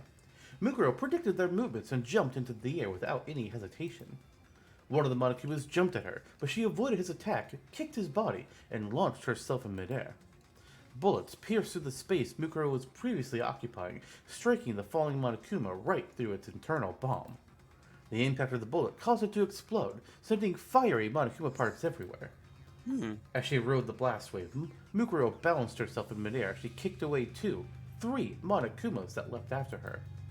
She moved so gracefully, she was practically flying. In contrast, the Monokumas threw themselves into the path of oncoming bullets, exploding one after the other. Some of them exploded near the main entrance, but their blasts didn't even leave a scratch. With full control over the entrance hall, Mukuro evaded bullets and confirmed that the bombs inside Monokuma weren't enough to destroy the door. But she refused to stop. Ooh. Mukuro needed to get information on what she must do to escape the academy. She had no desire to kill Junko. Mukuro wanted to fill Junko with despair by instilling hope into the future of Makoto and the other students. That was Mukuro's ultimate goal. Get information. In contrast to her determination, her mouth stayed shut. But this did not mean Mukuro was not currently speaking to Junko. This situation, this battle of death and destruction, was a conversation of sorts for Mukuro. All she knew how to do was fight. She thought she wasn't interested in anything else. She thought she didn't need anything else. All Mukuro needed to do was be a sword to fulfill her sister's desire for despair. That purpose alone was the crux of her existence, and she lived her entire life convincing herself that she couldn't do anything else. That's why power was like a language to Mukuro. A battle to the death revealed more about her heart than mere words ever could. Her words were in the wind of savagery that blows across the battlefield, uprooting others who also speak the language of violence. This was true, even against her sister. When Junko would berate her sister, Mukuro couldn't talk back. All she could do was cower and apologize profusely. But it's different now. For the first time, Junko was using a language her sister actually recognized. The child of despair who tore the world apart was speaking to her sister with the language of power. Mukuro's heart filled with joy. For that reason, she strengthened her focus on her conversation with Junko, and then emotion began to gradually disappear. On this frigid battlefield, Mukuro continued her heated conversation. Endless rounds of despair fired from the school's turrets, but Mukuro's words intercepted every last violent shot, that threatened to shatter her body and mind in half. She quickly realized that the Monokumas hadn't decreased in number at all, no matter how many she kept destroying. Not only that, she noticed that more Monokumas had been joining the fray until there were nearly 50 of them for Mukuro to fight. But Mukuro's resolve wouldn't break so easily. As she continued to wield her power, her heart began to fill with something that was neither hope nor despair. She learned despair from being abandoned by Junko, and she learned hope from her acts of violence. For Mukuro, who had no interest in this world, this small space in front of the gate was a reflection of her life, a representation of her perfect world. This disappointing girl, filled with endless disappointment, who knew of no other way to live, continued her deadly dance.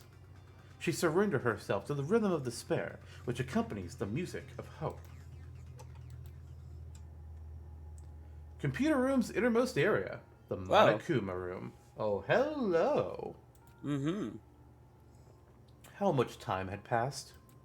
The surveillance cameras at the gates were capturing footage of countless Monokumas falling at the hands of a child who fought like a raging demon. The Monokumas bolstered their numbers, and now 100 of them were trying to sink their claws into Mukuro. Most of them were running on autopilot, or reacting to her movements based on prior information they had received in advance. But despite standing before hundreds of mechanical adversaries, Mukuro's face showed no fear. She hadn't sustained a single injury, giving her a presence that was nearly divine to behold. Though Sakura Ogami was powerful enough to injure her arm, Mukuro, in her current state, could potentially fight Sakura to a draw now, without relying on firearms. Ooh. She took complete control of the battlefield, taking in her surroundings as if they were a part of herself. She dodged attacks from the rear, as though she had eyes on the back of her head, and stabbed through Monokuma's weak points with her metal bar. No matter where the attacks came from, Mukuro deflected them all as if her skin were covered in eyes. Describing her as ultimate no longer did her justice. Mukuro had transcended the boundaries of humanity and became a pure, killing machine. But despite that, even though she understood the ludicrous power her sister possessed, Junko was not afraid. She felt not one iota of fear. After all Junko can feel is despair. She even started to admire her sister's attempt to fill her with despair, but that sentiment quickly filled Junko with an orgiastic ecstasy of despair. Oh dear. Junko knew. She knew that Mukuro was neither hope nor despair. She was just a phenomenon. A disappointing girl who no longer understood herself, who only knew how to be violent because all she could believe in anymore. Mukuro had become an avatar of destruction beyond that of any military force. She couldn't even be considered a soldier anymore. She was a natural disaster, like a typhoon or a tornado. Or perhaps like gravity. She was now a fundamental force of the universe that only existed to bring despair to Junko. The mastermind enjoyed watching her sister go all out. If Mukuro destroyed everything and ruined her life, Junko would still be comforted by the despair. She could just go right ahead and overpower her. Junko considered this for a few seconds until a familiar, hopeless habit reared its head. Her habit of getting so bored that it made her sick. The girl, who had been grinning as she watched the screen, now bore a look of calm stoicism, and she reached for the microphone connected to Monokuma's speakers. Mukuro was no longer human anymore, but Junko knew how to bring her back. It was a simple feeling, really. And with that hopeless feeling for Mukuro in mind, the mastermind suggests one word. Mukuro. Of course, it's gonna go through Monokuma instead. True, but, we were hearing it from her perspective. In front of the main entrance. Mukuro! That voice. Maybe it was my voice. Maybe. Oh. It was We'll decide in a sec. Instead of using Monokuma's voice filter, Junko's natural voice was coming out of a Monokuma unit. Audible gasp. Again. That's all it took. With one word, Mukuro Ikusaba stopped being a force of nature and became a person again. Monokuma would not miss this opportunity. Yikes. As if moving to the beat of Mukuro's shaking heart, a torrent of claws leapt to attack her. But Mukuro trusted her instincts and twisted her entire body to fend off the attacks, leaving her with only a few scrapes here and there. But the despair wasn't over yet.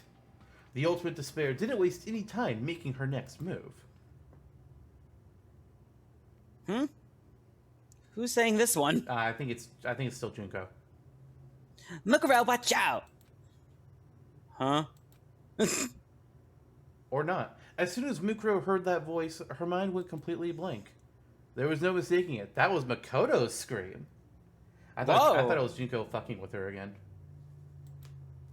The scream that saved her from the spears of Gungnir and changed her destiny.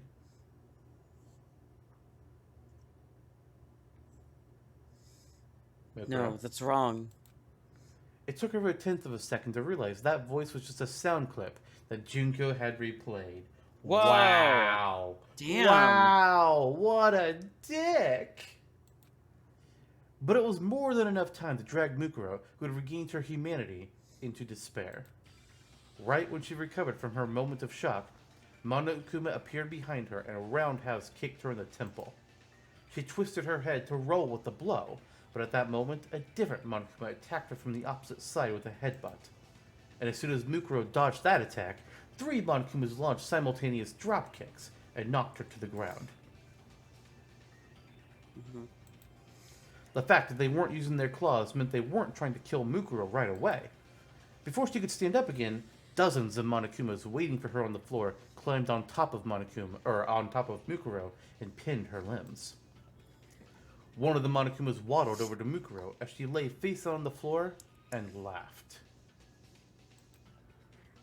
A pretty girl getting pinned by all these me's.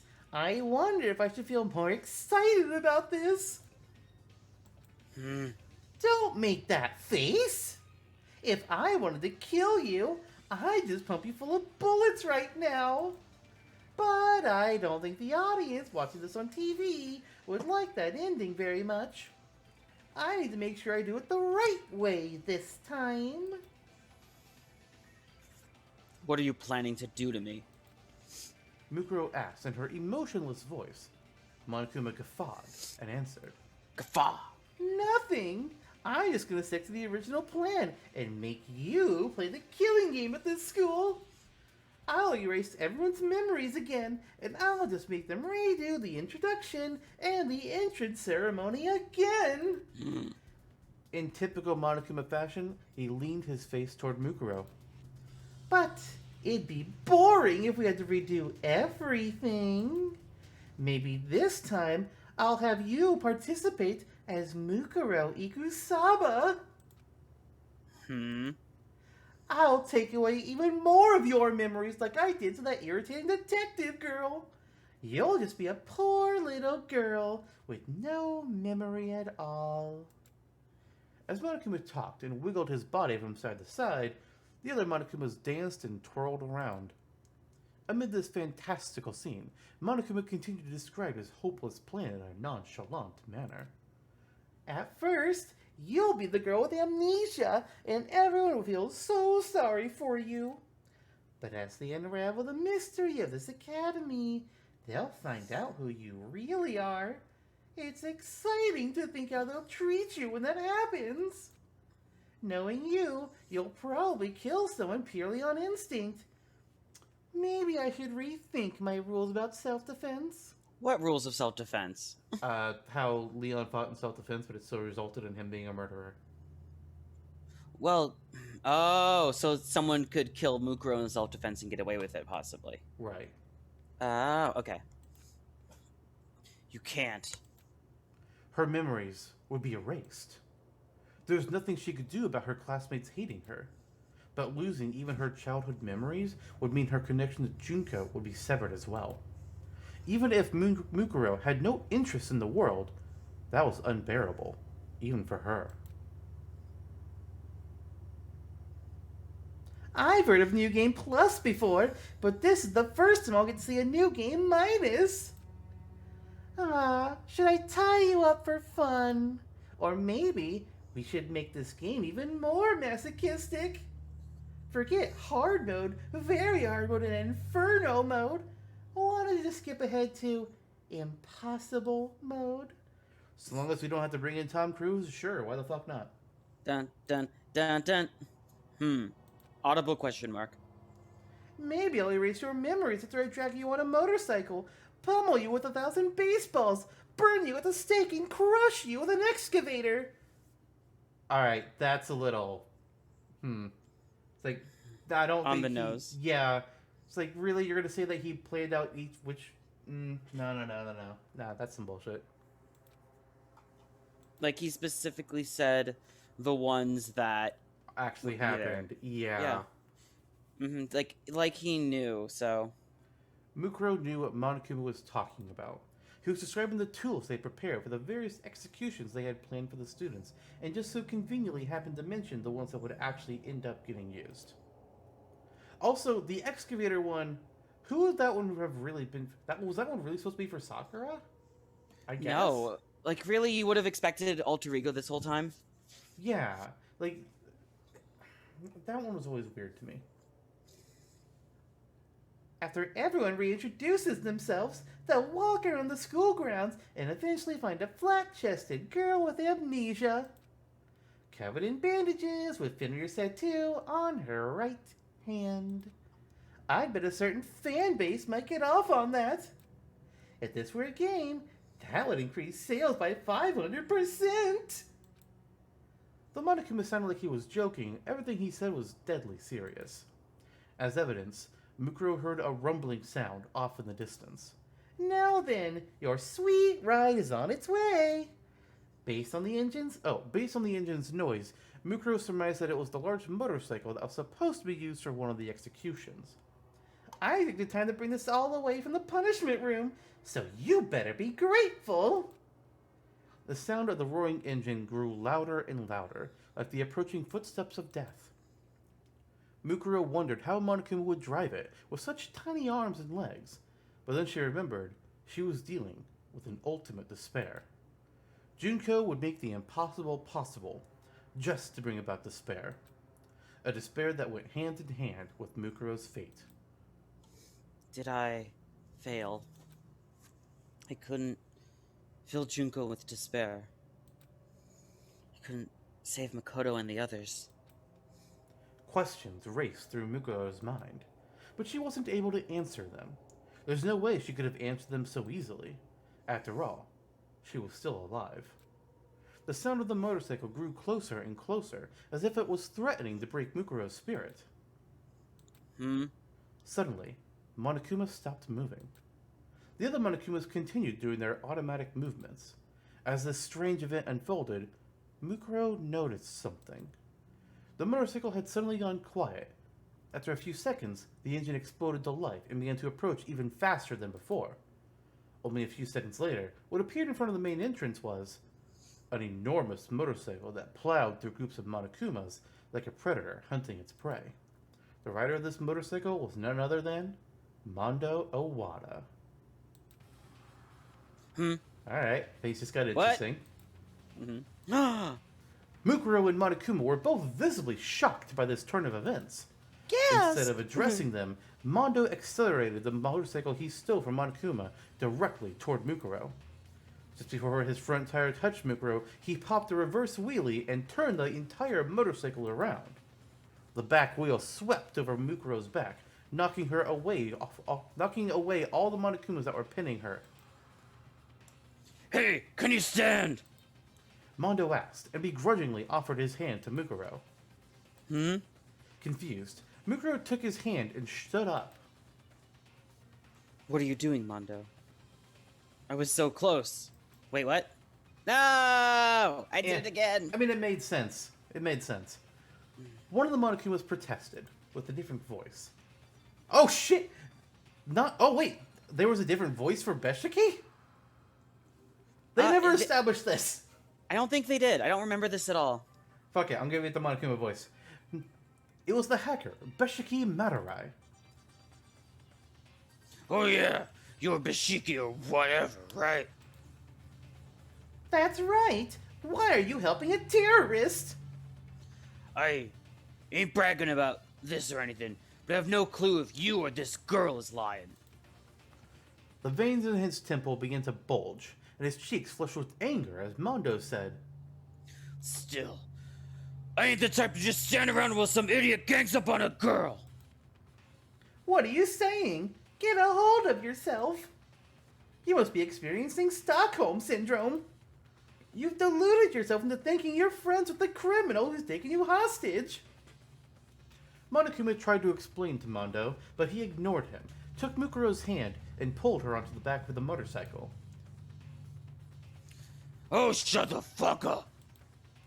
I don't know nothing about Stockholms or syndromes, but don't go acting like you can boss me around. That's an awesome line. I love that. As Mondo shouted, he revved the motorcycle as if he was using it to punctuate his words. The ceiling-mounted turrets began moving, but the two disappeared before the turrets could take aim at the motorcycle.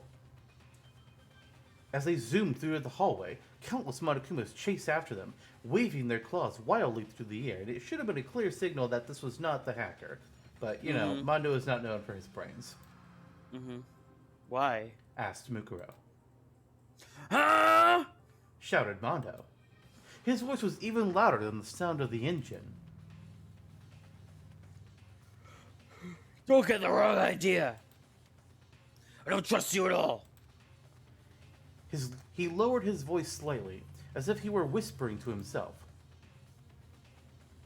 Still, I don't know why, but I felt like I could trust what he said.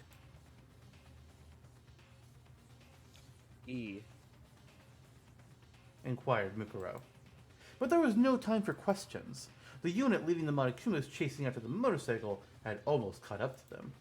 And then, like the enormous maw of some fearsome creature, they brandished their claws in perfect unison. At that moment, the motorcycle zoomed by a certain girl. A girl whose fighting ability surpassed that of any normal human. The strongest girl on Earth. With a fighting spirit that defied comprehension, the ultimate martial artist kicked off the floor. A sound even louder than the motorcycle's engine filled the room. When Mukuro looked back, she saw Sakura landing on the floor, sending the pack of Monokumas flying several meters away. Sakura? If she heard Mukuro mumble her name, Sakura didn't acknowledge it. Like a statue of a fearsome god king, she calmed her breathing as she stood before the pack of Monokumas, ready for battle. Your pursuit methods seem unbecoming for one who claims to be the ultimate hacker. An overpowering aura seeped from her skin, and her skin shimmered as an intense heat began to fill the hallway. Unlike the power of Mukuro's sheer violence, this was the power of martial arts. Mukuro froze the air around her, and time along with it, but Sakura was generating enough heat to boil space itself as she stood before the Monokumas. With that heat stinging her back, Mukuro looked ahead. Ifumi and Chihiro were cautiously peeking from behind the door leading to the dorms, while Aoi and Taka kept watch from inside the building. After passing them by, Mondo slowed down the motorcycle as he reached the front of the cafeteria and turned into a complete stop, and everyone wondered, where the fuck did you get a motorcycle? The other students looked warily at Mukuro. But among these students, Mukuro noticed two people who weren't regarding her with suspicion. One was Kyoko, who seemed to be studying the situation.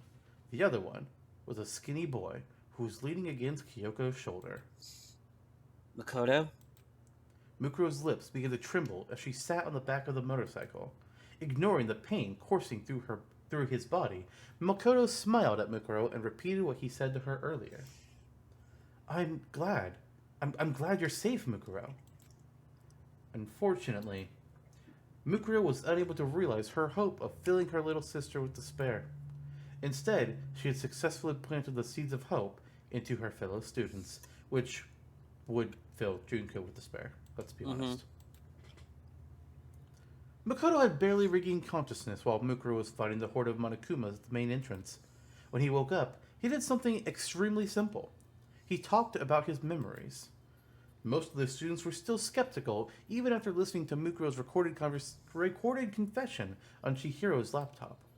Obviously, they were still not entirely convinced at first when Makoto woke up, but after Sakura asked him a certain question, the ambiance changed completely. Sakura. Oh. I think Who? it's Sakura.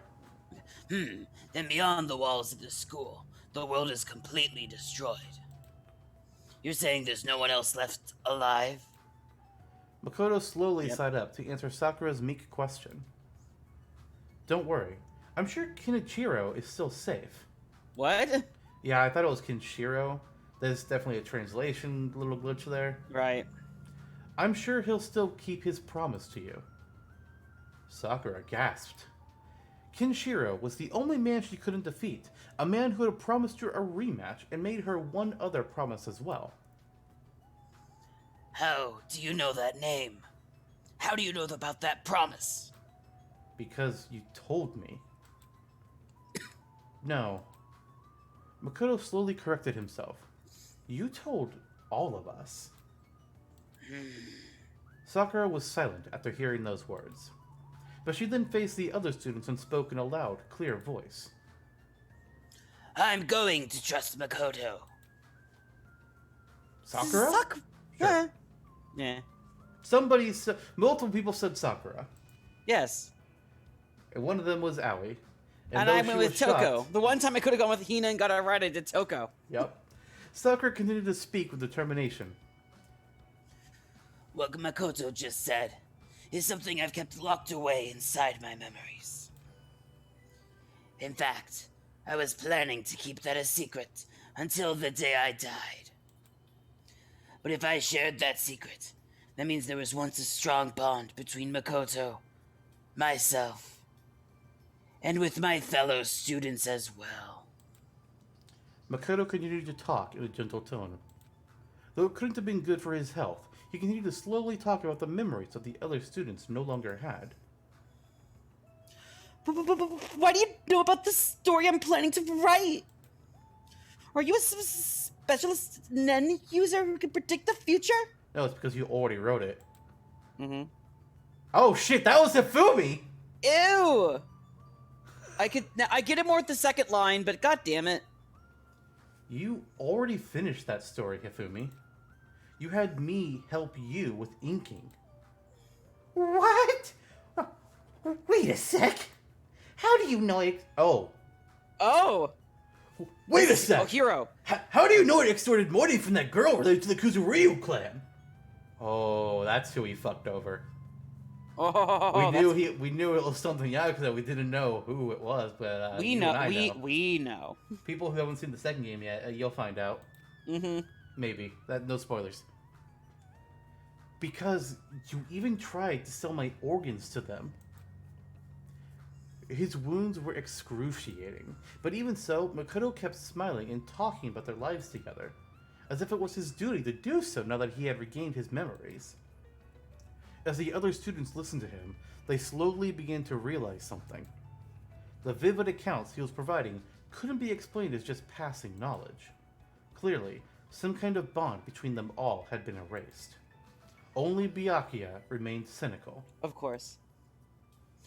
There's no way I would have grown closer to any of you. It's likely that you're all secretly working together. Right, because everything is a conspiracy against you. Sure, buddy. Sure. Though Byakuya was still hostile towards Makoto's recollection of their memories, for the time being, he determined that Makoto wasn't actually a terrorist. Mukuro had bought enough time for Makoto to wake up and share his memories with the others, even if she hadn't intended to do that. It was still a small sliver of hope that she grasped tightly.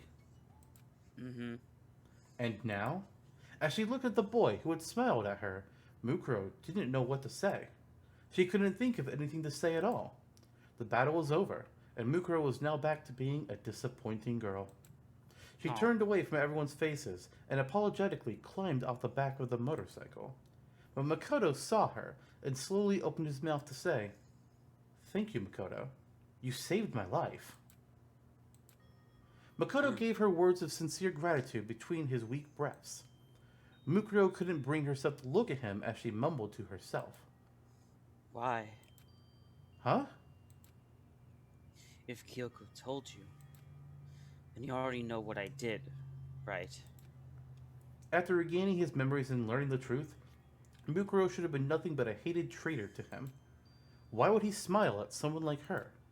Mukuro kept her head down. Makoto smiled as if he was unsure how to respond and said, "Well, I guess you're right. But you also saved my life many times during these past 2 years, and..." Makoto took a deep, quiet breath and smiled at Mukuro again. "You're my friend. We all spent time with each other. It would be great if you could look for a different path, not despair. And if there's any way I can help you, I will." Do you really think I can walk another path at this point? I don't know what you can do, or even what I can do. But I think it's more important to look for that path instead of actually finding it. Was this intentional or a coincidence? Just before he regained his memories, Makoto had said something similar to Mukuro when she spoke to him in the nurse's office as Junko. Regardless of whether he lost his memories or regained them, those words revealed Makoto's true character. As Mukuro confirmed that to herself, Makoto blurted out something that was almost too trusting. "And it's not just you. Even Junko can." But he was immediately interrupted. Monokuma's face appeared on every monitor in the academy, and his laughter seemed to be coming out of every speaker. "I could have kept pretending to be that ultimate hacker, but it's boring to impersonate someone who doesn't even exist. If this keeps up, I'll lose my identity and turn into Monokuma." Oh my god. Kyoko looked up at his surveillance camera and addressed Monokuma directly. You seem to give up pretty easily. "There isn't a bear anywhere that gives up as easily as I do. Regardless, I'm pretty sure Chihiro has figured out the secret of my control program by now. So... Oh. So just as I thought, you included that program on purpose." Kyoko realized something when Mukuro told her about Junko. There were 2 reasons such a hateful person would intentionally leave an obvious clue inside the Monokuma units. Either Junko wanted the students to learn the truth about the outside world and themselves on their own, and turn their hopes into despair, or she was looking forward to that clue resulting in her own plan being undone, which would allow her to feel despair toward herself. She was an angel of everlasting darkness. Darkness! Delighting in her own despair and using it to spread despair and destruction to those around her. I believe she's also spreading darkness! Yes. Yes. Why would someone like that continue to play the role of Monokuma? "Actually, I set that program for Chihiro to discover if she happened to be one of the final 5 survivors." Interesting how they say 5 when we know the game ends with 6. But I guess the 5th chapter did not go as Junko originally wanted it to. Right, there would have been, if it was how Junko wanted, there would have been the 5 at the end with that weird ending at the end, the bad end. Yeah, still my least favorite trial. I know. I don't think that'll ever be overturned. I just hate the I bullshit believe of ya. breaking the rules. Like, come on. Mm-hmm. "I feel so sad and empty that my preparation was a waste, but I'm going to think about it positively. The word retreat doesn't exist in Monokuma's dictionary." Nervousness began to grip the students as Monokuma continued talking in his relaxing, uplifting voice. "Now then, it looks like everyone's here, including Toko, who's still tied up in her room. So, let's start the heart-throbbing, exciting special graduation exam." Huh? Oh, huh? No, yeah, we'll take that. The students broke out in noisy confusion, but Monokuma ignored them and kept talking. "Don't think about it too hard. Relax. Change Elex to Upert for all I care. I'll still be the most adorable bear here." Byakuya, visibly annoyed with Monokuma's nonsensical ramblings, shouted. I already know it's you, Junko. Stop this stupid game and show yourself. "Oh my, don't you know? If don't you ya want to know? lure the mastermind out of her heavenly hidey hole, you need to bring a worthy sacrifice. I sacrifice Hero. Yay. You're not worthy enough at all. Do you really think the mastermind would show herself for your pathetic hope and despair? He roared maniacally, then began to explain the special graduation exam. If you pass my exam, everyone will graduate. But if you fail, you'll be held back for a whole year. Cut to Hero in the corner, visibly shaking because he's had that happen like 3 times. I'll reset your memories, give you a fresh new lease on life, and you'll reintroduce yourselves at the start of the school year again. They say people's lives don't come with reset buttons, but I'm not a people. Whether it's soft resets or hard resets, I can do as I please. Yasuhiro seemed confused, but the other students knew what Monokuma meant by reset. He was going to force them to relive their school lives once again. As Yasuhiro struggled to understand, Taka pointed at a nearby monitor and shouted, "Stop this already! No matter what you do to us, we'll never commit murder! These past few days should have already made that clear to you!" What was that? Jumped Monokuma. Are you serious? Of course! No one here would take another human being's life for any reason! As Taka shouted, one of the students, a pale-faced girl standing apart from the others, looked away. It was Sayaka.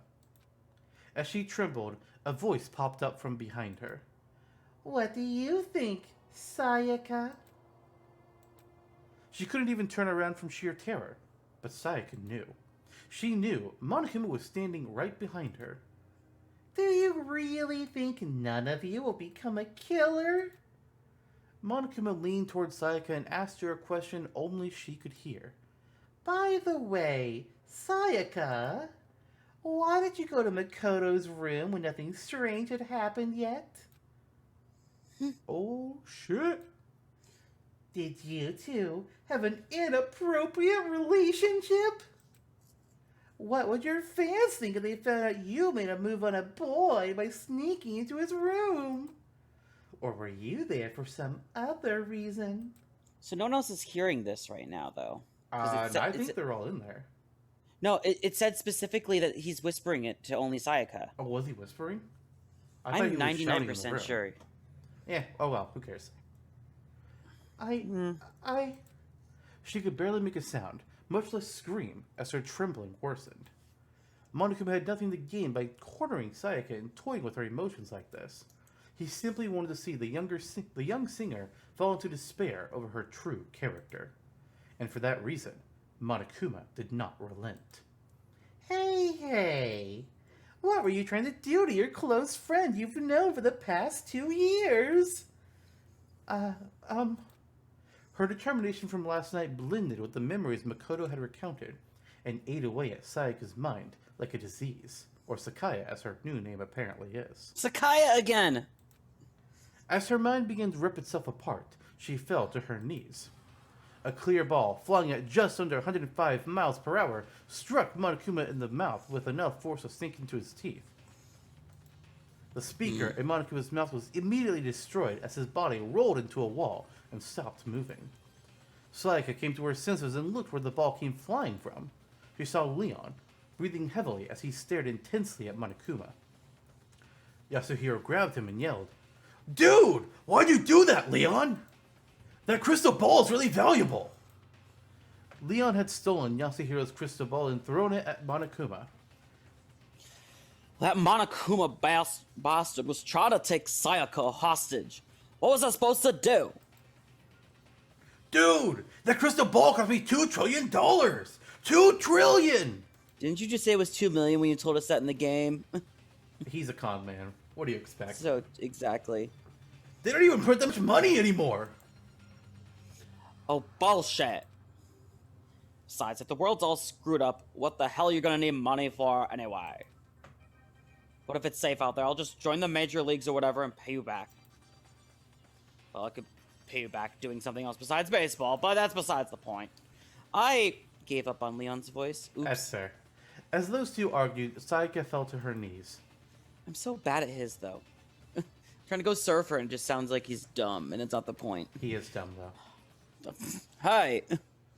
Shouted Leon at me for calling him dumb, while also running toward her. Sayaka, are you okay? She looked at him and stared blankly. Leon. She had made up her mind, and she raised her head as she said, there's something I need to confess to you later. What? Seriously? Yeah, he's Junko now. Oops. Sayaka was staring at Leon so intensely that he briefly forgot about the current situation. Not just to you, but to Makoto, and the others too. Sayaka had made up her mind to confess the sin that was weighing heavily on her heart, but Leon seemed not to hear the latter half of her remark. He ran back to the others, slapped Tifumi and Yasuhiro on their backs, and shouted, Alright, everyone. Let's ice this exam or whatever and get the hell out of here already. There's nobody gonna let my happy memories of this place get taken away. The Monokuma inside the monitor responded. Fine, fine. Now that things are finally come to a boil, let's start the graduation exam. Sakura, who had been outside the dormitory, suddenly appeared with some information. The Monokumas in the hallway are acting peculiar. The students all moved to the main building to see what Sakura was talking about. There they saw 50 Monokumas standing in 2 rows along the walls of the hallway, and 1 standing at the very end of the hall. There was something strange on top of this Monokuma's head, an enlarged version of the escape button that Makoto had obtained from the Mono machine. As each student took in this sight, an announcement rang throughout the school. The me at the end of the hall has a button on top of his head that'll open the main entrance. You'll have 15 seconds to get that button, and if you do, I'll let you have it in place of a diploma. The student seemed surprised by the straightforward explanation. Only Celeste remained calm, and she asked Monokuma with a bored look on her face. Of course, it is not as simple as running up and taking it, is it? How mean! Do I look the kind of headmaster that would interfere with his students' graduation? Yes. Forget the gunfire salutes. I'm gonna send my graduates off with some fireworks. 100 fireworks to be exact. Enough for 20 seconds of hardcore partying. The more perceptive students immediately realized what he was talking about. The bombs installed inside of each Monokuma. They would explode, one after the other, filling the hallway with fire as soon as time started. After 15 seconds, the me standing at the back of the hall is going to sacrifice himself to give you guys one final firework. By the way, this probably isn't important, but that button isn't very durable. This graduation exam was Monokuma's way of saying that he had no intention of letting anyone leave. It was clear from the explosion the students saw during the entrance exam that the halls of Hope's Peak Academy would be bathed in fire. Even if someone was lucky enough to survive the explosions, the burns on their body alone would it be enough to send them into fatal shock. Their lungs might be completely incinerated by the scorched air before that. Even if they sacrificed one student to run through, the odds were low that they would even succeed. I mean, there are 2 clear choices. Sakura and Mukuro. Like, come on. But there was no reason for every student to run out at once either, and a shadow of despair fell upon their faces. I think that's Byakuya. I feel like it's Monokuma. Nice. Very nice. I almost want to take a picture so I have those faces as a souvenir. Ah, it was somebody else that we haven't met yet. As Monokuma laughed from behind the monitor, Sakura stepped forward. I'll do it. I have only seen the explosion once, but I believe I'm capable of withstanding its power. No! Shouted Aoi. You can't, even you couldn't handle 100 of those explosions? Sakura shook her head. I'm the only one who even has a chance. Suddenly, Mondo remembered the motorcycle he parked inside the dormitory and said, Hold up! The motorcycle might be fast enough to go through those explosions. I'll do it. Don't be hasty. urged Sakura. Even if the motorcycle is unharmed by the explosions, that doesn't mean its rider will be. As Sakura and others continued their debate, one person stepped toward the hallway lined with Monokumas. I'll do it. Mukuro! Screamed Makoto weakly. Mukuro, with her back facing Makoto, turned her head to the side slightly and gave him a small nod. She knew it would come to this. She knew why Monokuma would pose such an impossible exam. Junko is already looking forward to the next Despair game. Me too. She's going to erase everyone's memories, including mine. She just wants to torment us and fill us with despair before that happens. But Mukuro knew her sister's personality all too well, and that's why she was confident. She knew that the escape button was real. Whenever Junko brought despair to others, she always made sure there was a possibility despair would befall her instead. If the students won this gamble and made it through this horrible situation, they would finally escape to the outside world. That outcome would obviously fill Junko with immense despair. In the same way she let the clue in Monokuma's control program, Junko could not be satisfied unless she took pains to assure her own destruction. It was this quality that made Junko the ultimate despair. That's why Mukuro was determined to do it. She knew she was the only person who stood a chance of making that outcome possible, even if she had to risk her life. But right now, Mukuro wanted to live more than anything. She wanted to hold onto this world, a world she had no interest in previously. She didn't even know if this hesitation she felt was disappointing or not. But she wanted to live and continue searching for a new path. A path where she could abandon her submission to despair, where she could accept the sins of the past and continue to live. Mukuro, who is known as a war machine, found her heart beset by overwhelming fear and anxiety. Until now, it had never occurred to her that determination was necessary to live. Wait, we're playing Undertale now? I don't know. I don't know Undertale. Determination's a big motif in that game. Sure. As if she was brushing that fear aside, she quietly said, Thank you, Makoto. Unfortunately, the words she said to the boy who showed her new possibilities never reached his ears. Sakura, however, heard her and frowned as she said, If you're planning to sacrifice yourself as an act of penance, I'll stop you with all my power. Interesting. I imagine that would be the Sakura sprite where, like, everything rips off of her and she's, like, exuding power. It's true, but, like, it's also, like, she's... In a weird way, it's a protection, too. So it's, like, that one's, like, she's about to go ham on it, but she's not about to go ham. Or she might. Maybe not. She's preparing to. Okay. Fair enough. Though her words were firm, there was unmistakable affection hiding in them. Aw. Both girls had dedicated their lives to battle, and yet Mukuro felt a twinge of jealousy towards Sakura for possessing something she lacked. Mukuro leaned towards Sakura and whispered in her ear. What? Are you serious? As Sakura's frown intensified, Monokuma's voice blared throughout the halls. All right, I'm gonna start the exam now. Ready to go? There was no time for questions or objections. The frontmost Monokuma exploded, sending a roaring wave of heat through the hall. But Mukuro didn't look away. She began moving, powered by resolute determination.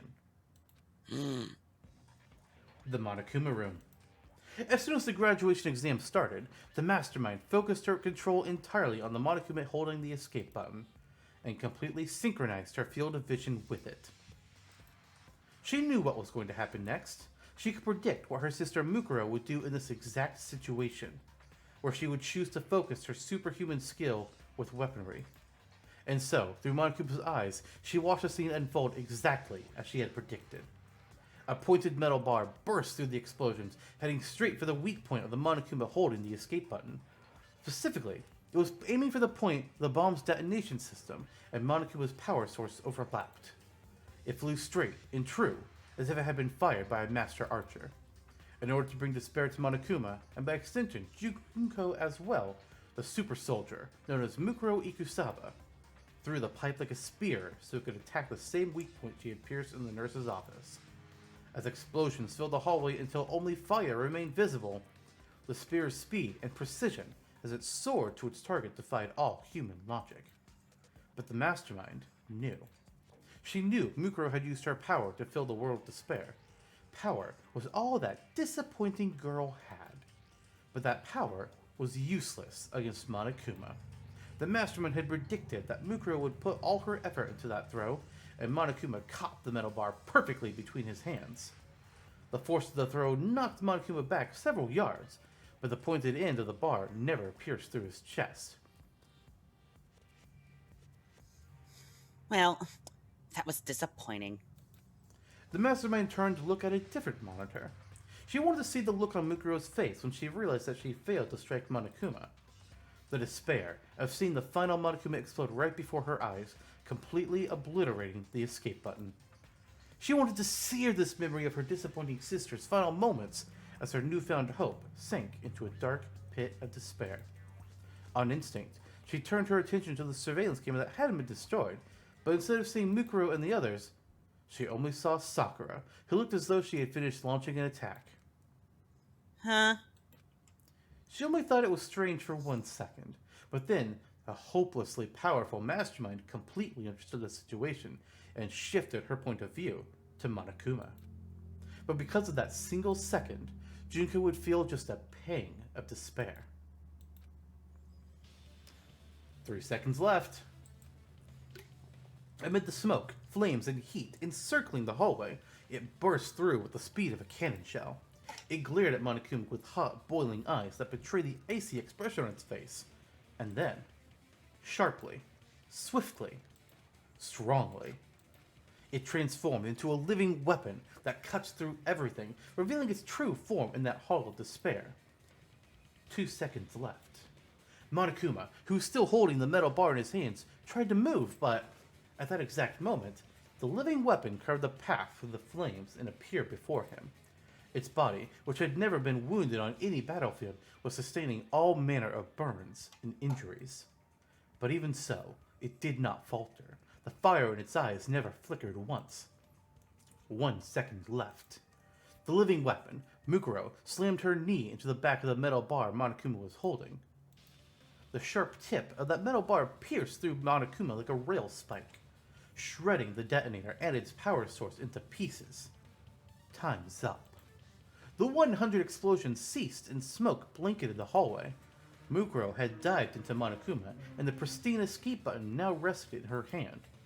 She and the other students of Hope Peak Academy had passed the graduation exam. It was only a small amount of despair. Monokuma had tasted it in only 3 seconds. First floor, hallway.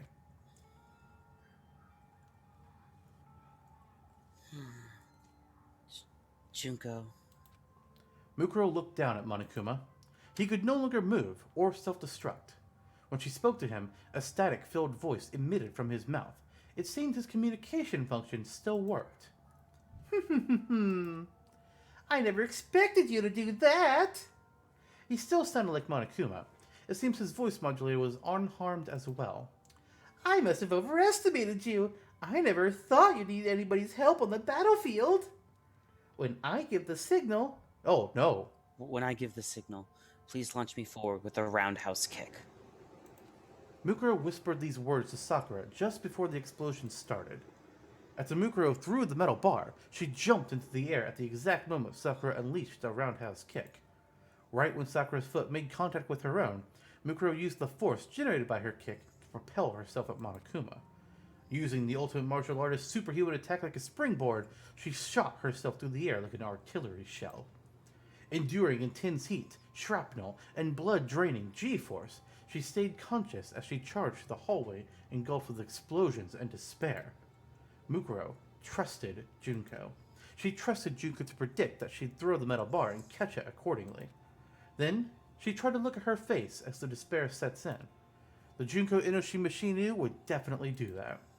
Although Mukuro hadn't predicted that her sister would try to kill her with the spears of Gungnir, she had a better understanding of her actions now. As Mukuro stared Monokuma in his face, all he could do was laugh scornfully. You put your life in someone else's hands for a deadly battle? I don't know how I feel about that. You'll always be a half-assed disappointment.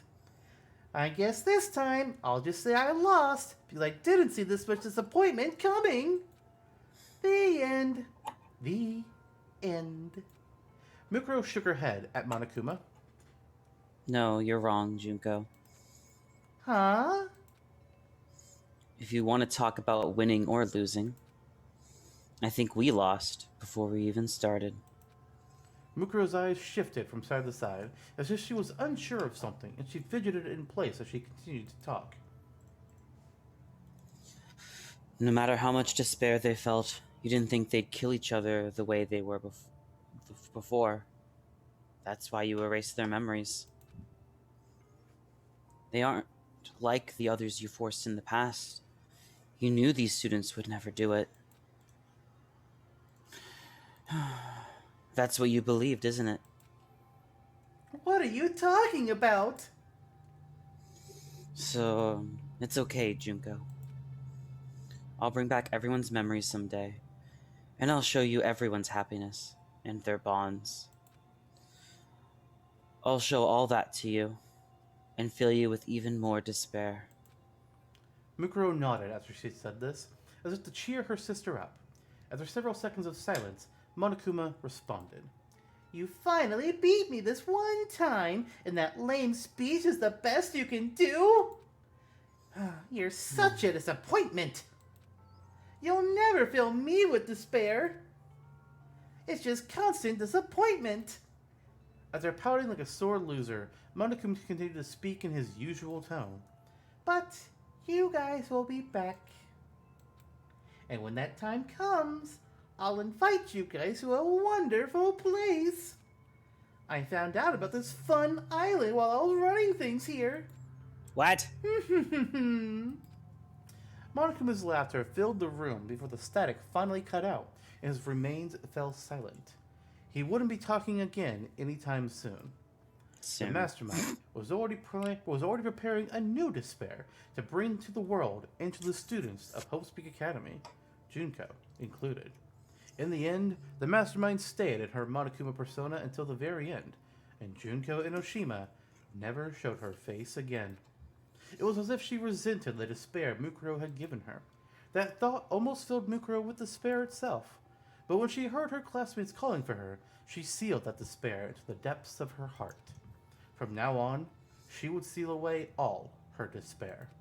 And one day, when she can give Junko the ultimate despair, she'll unleash all the despair she'd stored and plunge with her sister into a dark abyss. I won't leave my little sister alone. In the end, that was the first hope the disappointing older sister had felt since she was a child. Several hours later, at the main entrance with everyone. I think it's Makoto. Mukuro, are you really going to go out wearing that wig? Yes, because the artist didn't want to design a new picture. Fair enough. After receiving a blood transfusion of the correct type, Makoto was beginning to show signs of recovering. Mukuro, holding her wig to disguise herself as Junko Inoshima, nodded.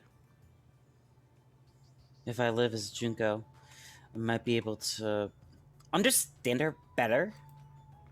Despite that, Mukuro's voice still sounded like her own, but slightly mixed in with Junko's, as if she hadn't fully decided who she was going to be. And I've made up my mind. While I'm out there, I've decided I'll accept everyone's hatred towards me, and toward Junko. I can't die until I've destroyed all the despair that Junko has spread. The damage that ultimate despair inflicted upon the world could not be measured in terms of money, culture, or even human life. Television broadcasts had already begun informing the public that Junko Inoshima and Mukuro Ikusawa were the heart of ultimate despair. Among the survivors in this outside world, there are still people who hadn't been tainted by despair yet. Regardless of the fact that she released Makoto and the others to these survivors, she was nothing more than the reason the world ended. And to the terrorists, wearing Monokuma masks who continued to ravage the world, Mukuro was nothing but a traitor. She was now in the hopeless situation of being enemies with most of mankind. But Mukuro wasn't making a big deal out of it.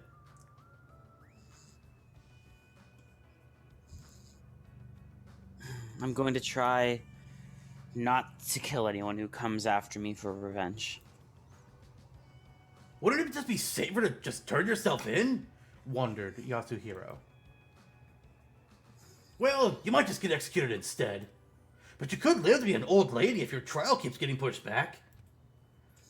Mukuro slowly shook her head at Yasuhiro.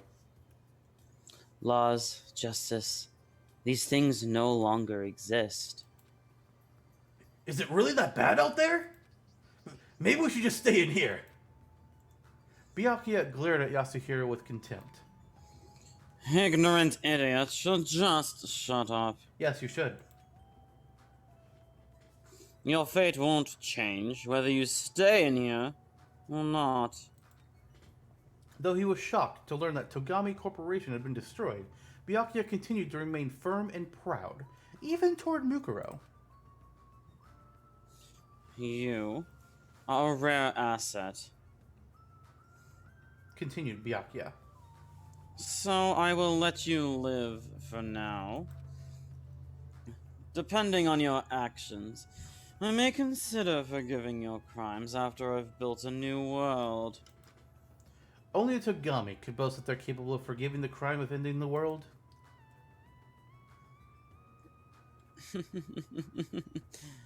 You don't need to do that. I don't plan on just surviving. After turning away from Byakuya, Mukuro looked at the other students. Everyone was reacting in their own way. Kyoko had a look of quiet preparation. Toko, having just changed back from Genocide Jack, was panicked and confused because she had no idea what the fuck had been happening. And all of a sudden she was just here with everyone at the door. Very, very confused. Mukuro looked back at the 2 years she spent with them, then turned to Makoto, who shared the same memories as her, and gave him the escape button. Makoto, you press it. Me? I think it's better if you press it instead of me. As she watched Makoto accept the button with some hesitation, Mukuro thought about what Monokuma had said. Monokuma. You guys will be back! Mukuro knew that Monokuma was telling the truth. After all, the file the students needed to fully restore their lost memories remained hidden in the academy. The research notes of Yasuke Matsuda, the ultimate neurologist. His research is the key to restoring everyone's memories. Even if the students no longer have their memories, they may be able to repair the bonds they had built among themselves over the past 2 years. But as long as their memories remained unrestored, the mastermind could still repeat her deadly plans. Although the island mentioned earlier sounded strange, the students could not turn their backs on the despair facing them. Then, let's go. Makoto remembered everything that was happening in the outside world. The boy who had chosen to remain inside the academy 2 years ago was now choosing to leave. How much did he struggle to come to that decision? But he was determined to face the despair awaiting him outside and hid his internal conflict from the others. By protecting Makoto's hope, Mukuro would bring despair to her beloved sister. But she no longer knew if the end result of her end goal would lead to hope or despair. She pulled the wig over her head and hid her face with her hands. Was she smiling because hope was waiting for her? Or was she crying because her path would lead to despair? When she lowered her hands, her face was devoid of all emotion. Mukuro no longer knew what expression she would wear on her face. At the same time, Makoto pressed the escape button. A siren began to wail as the turrets retracted into the ceiling. From beyond the heavy door, a bright light appeared. An infinite number of ifs, and all the possibilities contained therein encased the world. Accepting everything, hope, despair, and even the feelings of that disappointing girl, Mukuro Ikusaba.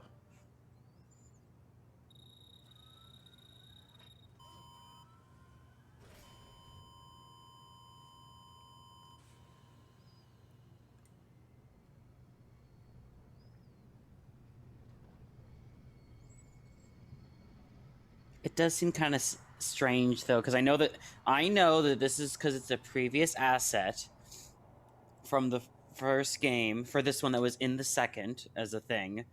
But it's kind of like, with everything considered, for this story, shouldn't the Junko model be up at the front with Makoto? I don't know. I think it's fine how it is. It doesn't change that much to me. Mm-hmm. I do think it should have been the Mukuro model, which which they probably never even created, and that's probably why they just kept the Junko model there. So Right? They never even made a Mukuro model. But that was kind of interesting. There are a few times where I wasn't sure what was going to happen. Like, I thought at one point they were just like, oh shit, are they just going to end this in the most depressing way possible? And Junko does still succeed and everybody goes back under a new false memory. God, that would fucking suck. And I was like, wait, wild. is Mukuro actually going to die so the rest of them can succeed? But then whispering something to Sakura was like, okay, something else is happening. But Junko is still there. They're all out except for her. She's still plotting. She's found an island. They have to still get the memories back somehow, even though really they don't need to go back to the files because just give them a quick jolt. It worked for Makoto. Right, where's that other button? They could just find that again. Just give them all, just experiment with all of them another electric shock, and they'll all get the memories back. You don't have to go back to the school. Like, come on. But They mentioned it was something like a chemical compound, too, with it. True. But Mukuro could? Maybe? No? Maybe? Yeah. Either way, considering that Makoto hadn't been washed, whatever, because I'm assuming they're going to have a rescue out there after them at some point. They're going to find some people. Mm-hmm. And maybe there's somebody out there that would be able to identify that chemical background. Like maybe, I don't know, an ultimate pharmacist of some sort. Mm-hmm. But, Possibly. much like the original ending, it ends with the door opening and we don't know what would have happened. I really want to see if somebody out there has made their own story to continue this thread from here. What happens after they all escape and where the story turns, but I don't know of it existing. I'm sure somebody has done it. In the infinite world of ifs, there is a person out there that has written that story. Like what's exactly outside of the door. Right. And in some cases we know a little bit, but that's it. That's it. And since we're putting this at the end of the first game's playlist as well, we can only say so much. Exactly. But for those of you that want to know more, just go watch the second game. Mm-hmm. By the time this video is up, the entirety of the second game will be up as well. Ooh. So if you're watching this sometime later in the future, just go there right now and start watching. It's a hell of a game. I enjoyed it a lot. I think you will too. Yep. But there is one last thing we want to do here. Let's save our changes. Right? And I want to go to the extras. And I believe I want to go to the movie gallery. Okay. Oh, look at this. And just with that, this belongs in a museum and Hope's Last Reward. All achievements in Danganronpa 2 Goodbye Despair have been unlocked. Dang.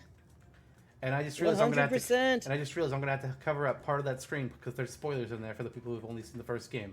That's a very good point. So, whoops. I'll be taking care of that. With that said, see you all next time. Bye, everyone. Bye-bye.